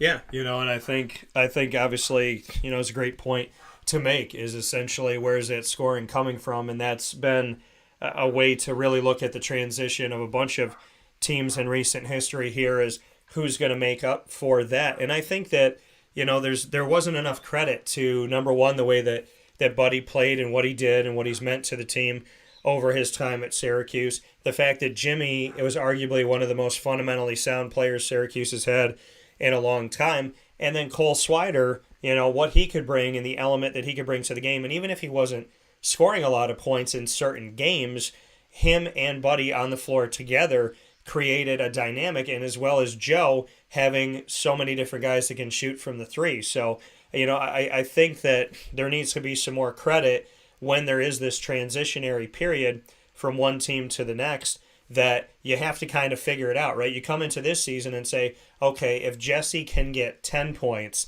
and Joe can get 15, that's 25. So then, what's Judah going to do? But then you look back on it and say, well, Buddy could get 25 by himself. There's days where Cole could get 20. And so when you're trying to adjust to this, if you're going to lose 45 points and okay, we're going to get probably 25, then you got to make up for that other 20. But who does that, who is that coming from of the three that you're losing, can Judah step up and do that? The last couple games, he has stepped up and been one of those guys, but it seems like for Syracuse, outside of maybe Judah showing it right now, there's been a lot of inconsistency in scoring, and 20-some-odd games into the season, it's not like you can sit here and say, here are your declared people. Now, Jesse can be a double-double guy, and multiple times. We also know that Judah can get that 15 to 20 points. Joe's up and down. Malik, can get a few points underneath. He gets a bunch of rebounds at times. Quadir Copeland, we haven't really seen. Justin Taylor, I think, has a huge upside. And there's moments where we see a lot of points. There's moments where we don't. 31 minutes, 9 points. So I think, at this point in the season, we're still kind of looking for where is the consistency coming from, which is why I think this team has not won some of those games that are so close. Well, that's part of it. And so what happens is teams, as we develop as a team, right, teams playing against us also develop their adjustments against us, right? So you mentioned not having that consistent other option, right? So you see, right now, based on last year, teams are playing Joe Girard a specific way, right? Body to body, not letting him, get loose, for the threes as easily, whether it's coming off screens or not, they're really belling up on him. Judah, they're figuring out, not a shooter, stay on his right hand, make that adjustment. Jesse, being right dominant, which called left shoulder, right? He turns that direction most of the time. Teams are forcing him to his left. So you're seeing, his effectiveness being chipped away at a little bit. And then to keep them honest, right? And now they're playing a guy like Joe Girard and Judah with a man, what we call man and a half, right? So a guy, playing him tight, and then with the first help player being aggressive at him. And so you have to keep the teams honest by being able to have somebody else step up. That week, we used to have that, that weak side shooter. You had both Joe and Buddy. You couldn't double them both, right? Then Cole steps up, and now you really needed to, it was really tough to guard, right? That's why Cole started having bigger and bigger games, because as teams would, try and take Buddy out or take Joe out, that opened up opportunities for Cole. So right now that guy has not established himself. I like what Malik's doing, coming in and to get that inside presence. He's picking up opportunity baskets where you used to call garbage, offensive rebounds, dump offs, transition. And again, that's something that keeps the defenders at least knowing there's somebody else on the court. Benny, like I said, has not turned into that consistent player. Justin's shown flashes. So really that position, that scoring 3-4 is really the key to this team stepping up to the next level. I love that. And I feel like, perfectly said, and something that is clear to see at this point that is definitely lacking here with this team, to see who can step up here with a bunch of games left, and of course the ACC tournament. Danny, before I let you go, 2 points here. One of them, what do you say to the sky is falling Syracuse fan? Just, keep the faith, right? I mean, look, there's always ups and downs, and we're a little spoiled because we haven't had many downs, way more ups. Yeah. And, and I think that when you see this team play now, you see the clay, right, that needs to be developed, but it's really good clay, right? You've got guys who are skilled, who are working hard, attitude is good. Guys are fighting their way through, the close games. And when they learn how to get over that hump, those extra, as we talked about, that 3 to 5 to 6 possession a game difference between, a small loss and a close win, the world looks a lot different. So, as long as the guys are fighting hard, as long as they're, showing up every day and giving that maximum effort, and you're seeing that development, I think that's where the focus should be. That's what you get with a young team. Look, college teams turn over every year. It's not, the NBA where you got somebody there for 12 years. And, there's not even somebody there for 4 years, right? To have a Joe Girard and a Jesse be there for a couple, for multiple years is a rarity. And so teams turn over every year. It's that constant rebuild, reload. And, so that's what this team's doing right now. It's reloading, rebuilding. And I'm seeing a lot of good things happening. I'm seeing that, that energy, that juice out on the court. And, that's what really the focus should be on. Yeah, coming here from Danny Schayes, Syracuse, an NBA alum on Wake Up Call with Dan Tortora inside of the Cafe Kubal studios. NIL transfer portal. We talked about the things that affect a college basketball team. You just spoke on the turnover all the time. Elevating and accentuating that turnover is name, image, and likeness in the transfer portal. The ability to essentially recruit somebody for money. And if people say they're not doing it, I mean, Syracuse has been open and clear about it with people coming out in public and saying, hey, I'll give $1 million to somebody who wants to come here. So we know that it is used in recruiting, which it wasn't supposed to be. We know that the transfer portal is rampant with players every year. Jim Boeheim is losing anywhere from 3 to 5 players from season to season, from guys finishing up, want to transfer, this, that, whatever. You don't have to have a year in residency, so you can transfer and play right away. There's a ton of guys that are in that transfer portal. On top of that, when name, image, and likeness, like I said, you can talk to somebody and say, hey, you're playing for Jim Boeheim, but down here at whatever school, we can give you $2 million, and you can come be our starting point guard. So, I mean, it's not like people aren't going to try to recruit Judah Mintz and recruit Justin Taylor and recruit other people. So even when you recruit your players that are on your squad, you have to re-recruit them every single year and look at the landscape of what's going on out there. And they don't have to really let the coach know that they're in the transfer portal. You just have to let somebody know, I think, within compliance or whatever. So how do you view college basketball on everything that we talked about, adding in the fact that we now have open NBA free agency in college basketball? Well, you have to have worse than that, right? At least in NBA, you have a multi-year contract, right? True. Yeah. And, here, everybody's a free agent every year. I mean, again, we can discuss the merits of good versus bad, right, if you want to put it in those kind of terms. But it's really upended the game. And it's, even beyond that, so if you look at kind of the factors, as you mentioned, with the number one thing is number. And so it's really eviscerated, stability, right? So now you have to look at it a different way. The other thing it's done is it's really killed high school recruiting. Yeah. And the reason is because why take an untested, 17-year-old when I can go get a junior from somewhere else and do that? So, the question is, these things have changed. It's less a matter of whether it's good or bad. That's arbitrary. The question is, how well can you adjust to it? If I'm a school that has huge NIL backing, gives me a big advantage. If I'm a school that, where the balance of power has now switched, if you don't even call it that, but the authority has switched from the coach to the player, and are the players old enough, mature enough, to really handle that responsibility? It's also made them more susceptible to the, to the whisperers and the sharks, who with the enticements. So it's really changed how things are done. It hasn't settled in anything yet, but NIL is still the Wild West. It's impossible for it not to be a thing with recruiting. Yeah. Right. Yeah. You can't just say, show up and then we'll talk about it. Right. It's impossible. That's not real life.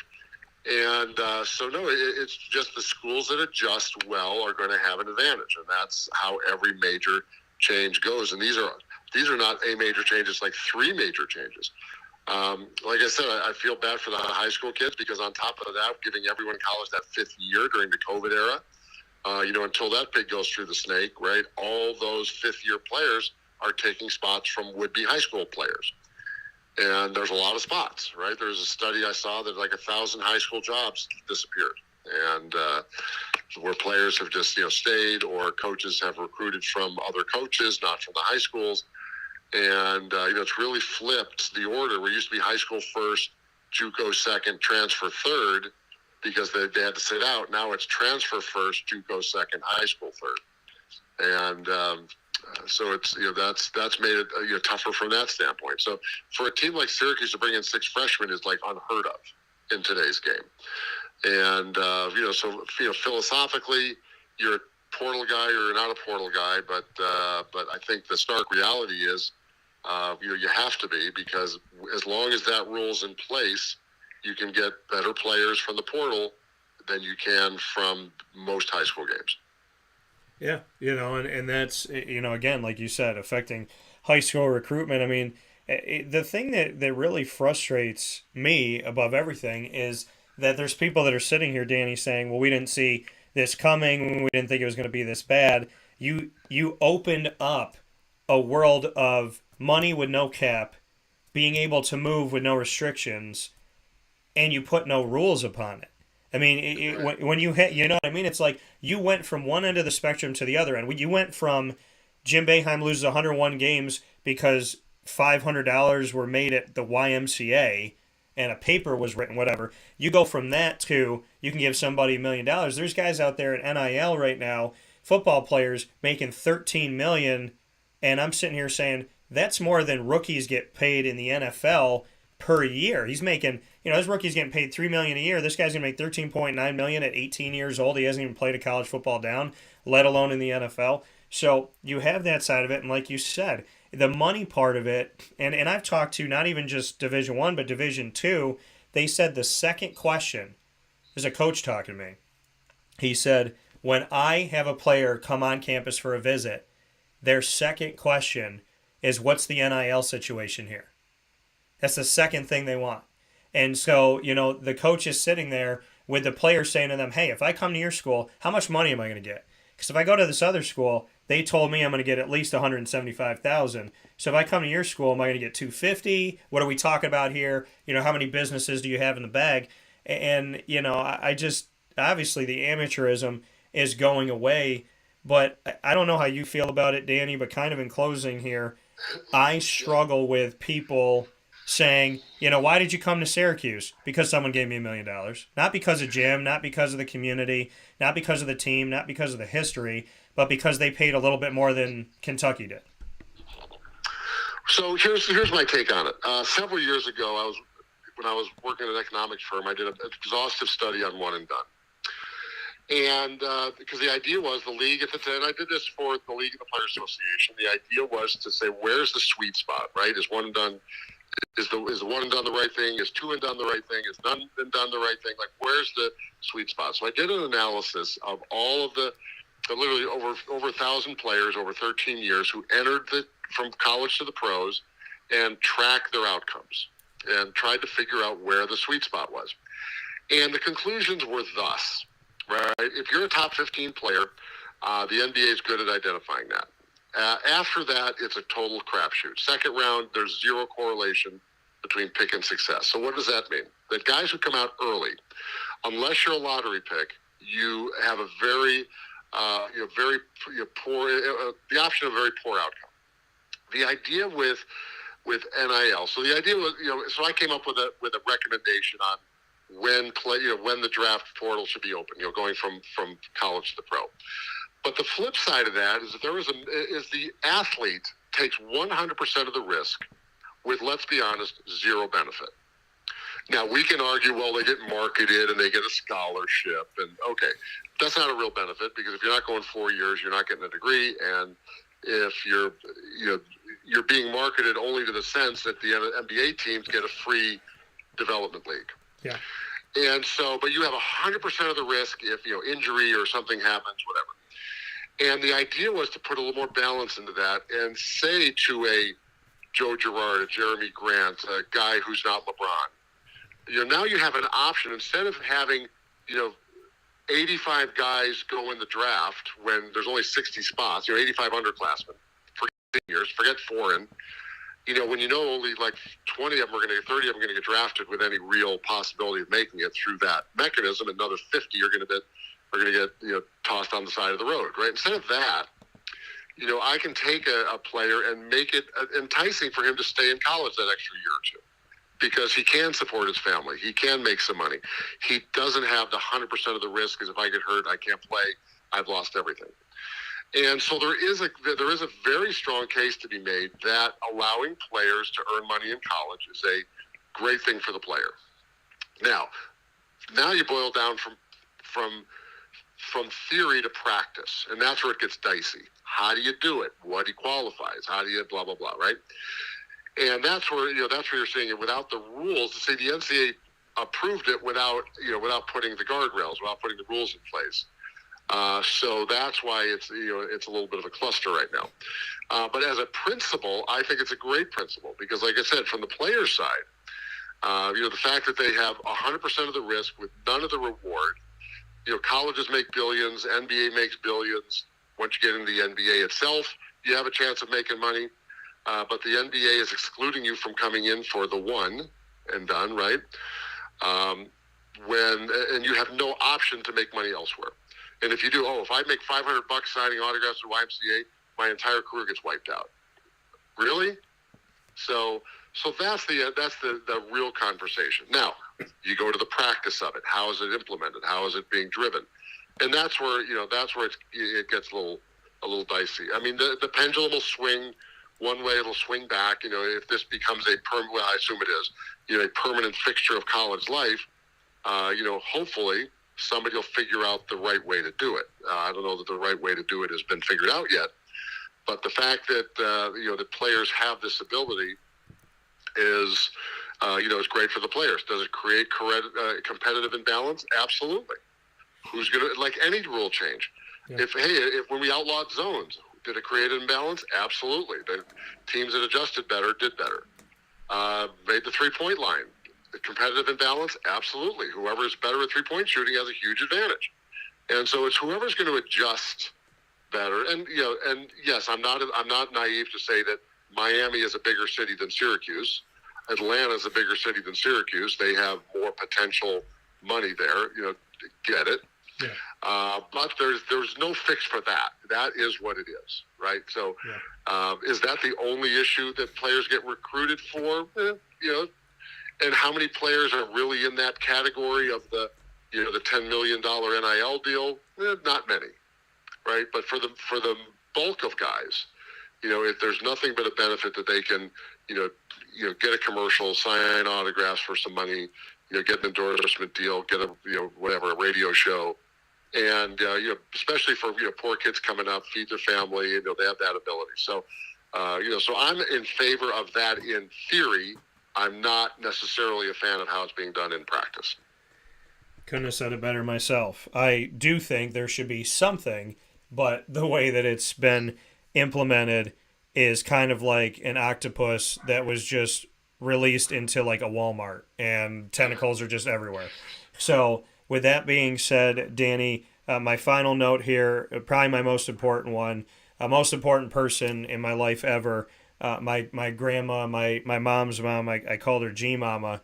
She lived to be just shy of 101 years old, and she was a huge fan of Syracuse basketball and football, and a big fan of your father, Dolph. So I would have to tell you that as my final note here today, and I look forward to talking with you soon. But my grandmother was a really, really big fan. I know if she was alive today, she, even with having some dementia, would remember games and teams and different things, and she'd probably sit here and talk to you about your dad today. So up in heaven, I know they're having a good time. Hopefully she's having a good conversation up there with Pop. But, for me, I just wanted to let you know that it ran deep with my grandmother, and she was a big, big fan of Dolph, and my mom wanted me to let you know that today since my grandmother couldn't personally let you know this morning.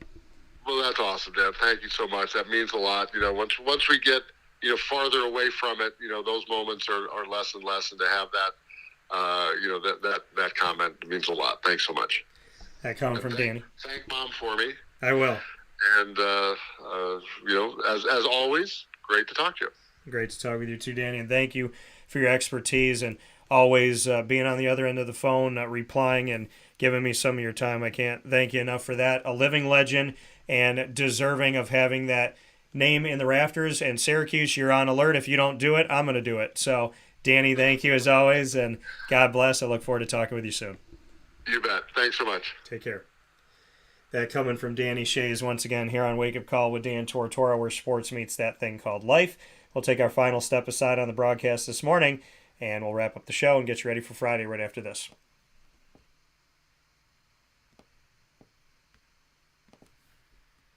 Carvel DeWitt, it's what happy tastes like. Do you know why? Because we make ice cream. Creamy, rich, flavorful ice cream. Not yogurt or iced milk like some of our competitors. Ice cream. Fresh, by hand, daily. For the calorie conscious, we have something new for you. Our new Carvelite. Same great flavor, creaminess, and texture of our regular ice cream with only 35 calories an ounce. So whether you want an ice cream cake, flying saucer, dasher, carvalanche, hard or soft ice cream, we will satisfy your craving with our fresh, handmade regular or new Carvelite ice cream. Carvel DeWitt. It's what happy tastes like.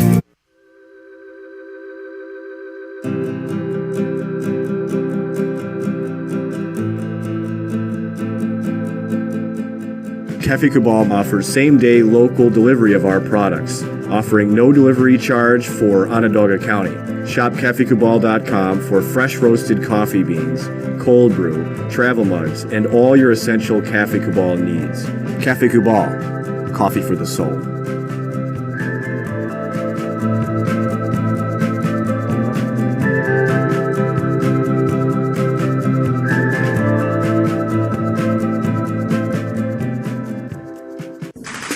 The Wildcat Sports Pub in Camillus, New York is located on 3680 Milton Avenue in the Home Depot Plaza. It is your family-friendly sports bar and restaurant. Folks, some sports bars aren't family-friendly. Some family-friendly restaurants are not sports bars. The Wildcat Sports Pub in Camillus, New York is proud to be both. It is that marriage that you've been looking for years. The Wildcat Sports Pub is your home base for your sports bar and restaurant needs, games for the kids, indoor and outdoor activities, and enough things on the menu to come back every single week and get to try something new. They're open Sundays from noon to 8 p.m., Monday through Wednesday, 11 a.m. to 11 p.m., and Thursday through Saturday from 11 a.m. to midnight. For reservations and party information, call 315-487-2222 for the Wildcat family-friendly sports pub and restaurant.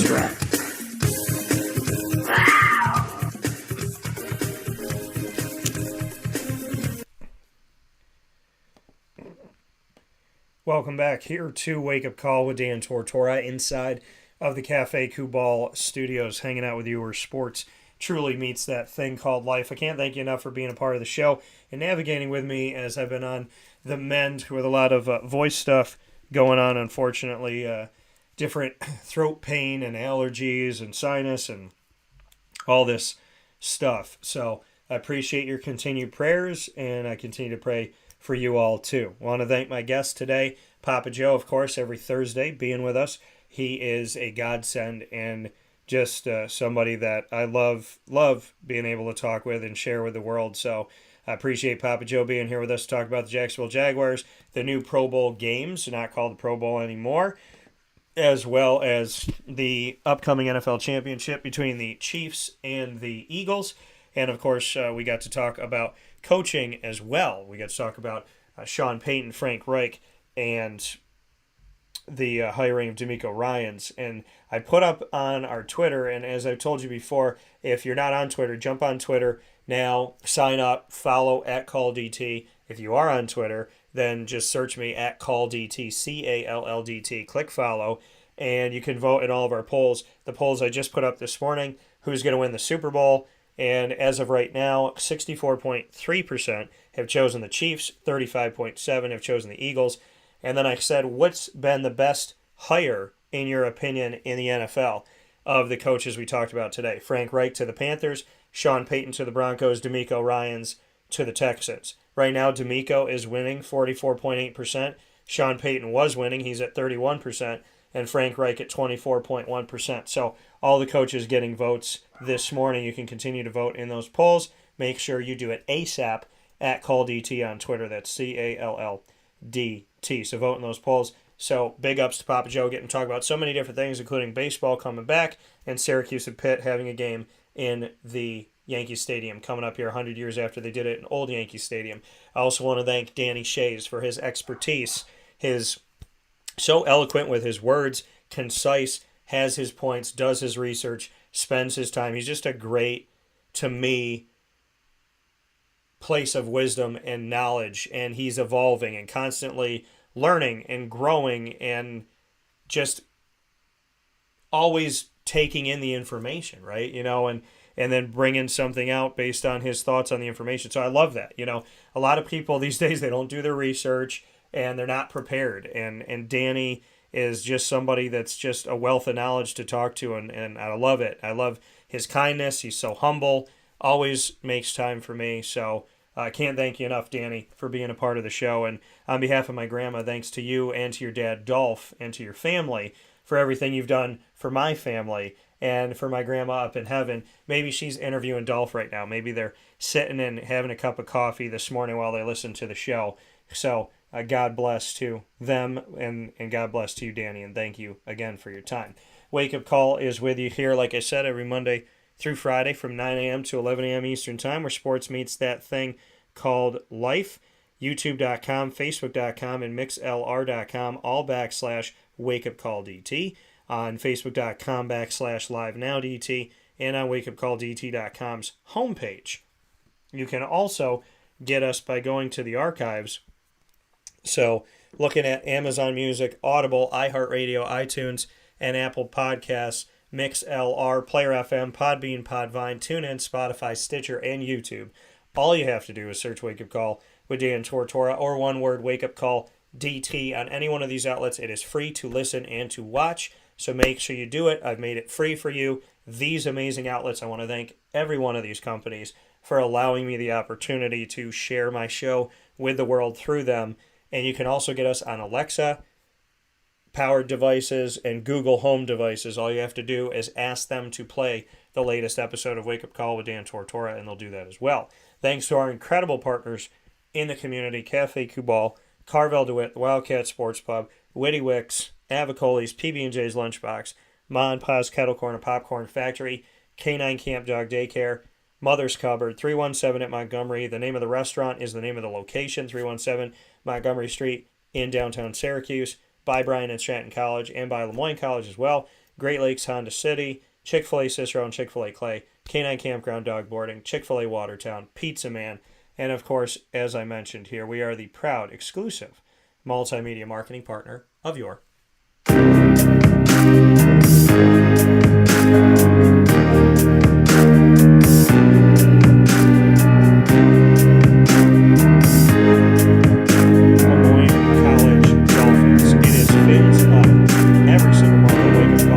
Tortora, and you get on every Wednesday, you get what's called Dolphin Time. Every first and third Wednesday of each month to start Wake Up Call at 9 a.m. You get, so Wake Up Call at 9 a.m. every Monday through Friday, but on Wednesdays at 9 a.m. every single week, you can set it, keep it, love it, know it. Dolphin Time, every first and third Wednesday, AD and DT episodes run with Athletics Director Bob Beretta and myself, Dan Tortora. Every second and fourth Wednesday, Dolphin Dive, where we dive into the stories of student athletes, coaches, administration, future Dolphins, and alumni. Don't miss a moment of any of those. And we have special engagement bonus episodes like we have last night that aired. Dolphin Dive episode between myself and men's basketball head coach Nate Champion, coming off a victory that has the team over 500 overall and 9 wins in conference and an opportunity to get in the top 5 of the Northeast 10 Conference, arguably the toughest conference in Division II basketball. Then you also had a bonus Dolphin Dive where we were seeing double in my Dolphin Dive special with Mike DePersia and Xavier Wilson of the Lemoyne men's basketball team. So check out those on Facebook, Twitter, and Instagram. Facebook at Wake Up Call DT, Twitter at Call DT, Instagram at Wake Up Call _DT, and they're airing on YouTube.com /Wake Up Call DT. Get all of our content by subscribing to our YouTube channel, YouTube.com /Wake Up Call DT, and of course, you can go to the Lemoyne tab on WakeUpCallDT.com. For more information on your Dolphins, go to LemoyneDolphins.com.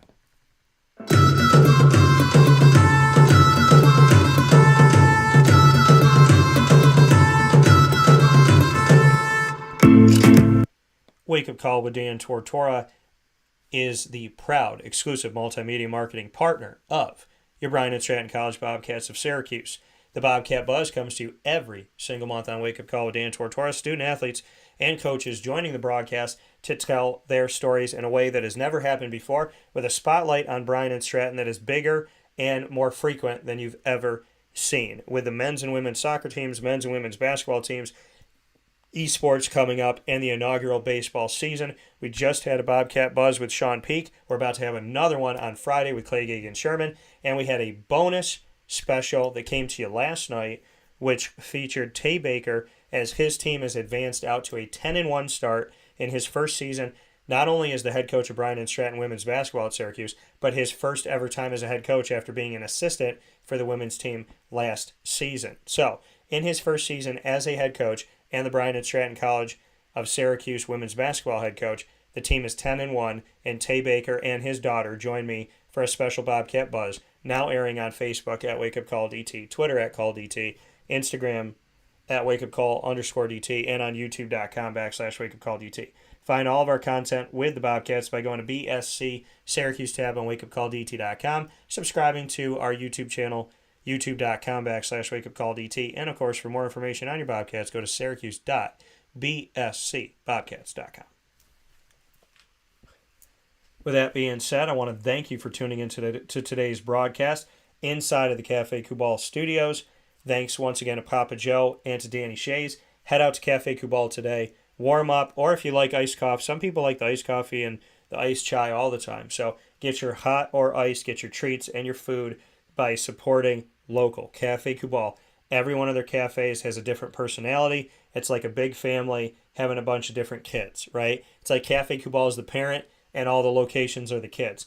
3501 James Street, 324 West Water Street, 401 South Salina Street, all in Syracuse, 343 Fayette Street in Manlius, corner of Route 11 and Taft Road at Sweetheart Corners in North Syracuse in their drive-through location. We will see you there. Witty Wicks, thank you for all you do to deck out our studio with all of our Cuse stuff, our Cuse pillows, our 315 sign, as well as right behind me here, you can see our ornaments and things you can hang all year long, the upstate New York and the upside down lights and all the great stuff that we have at Witty Wicks. Head out there today. There's a reason why 3 years in a row you have voted them your favorite gift shop in Central New York. Head out to 190 Township Boulevard to see why everybody loves it so much in Camillus, New York. 190 Township Boulevard in Camillus. If you're out of town, go to wittywicks.com. For Cafe Kubal, for myself, Dan Tortora, for my guest, Papa Joe,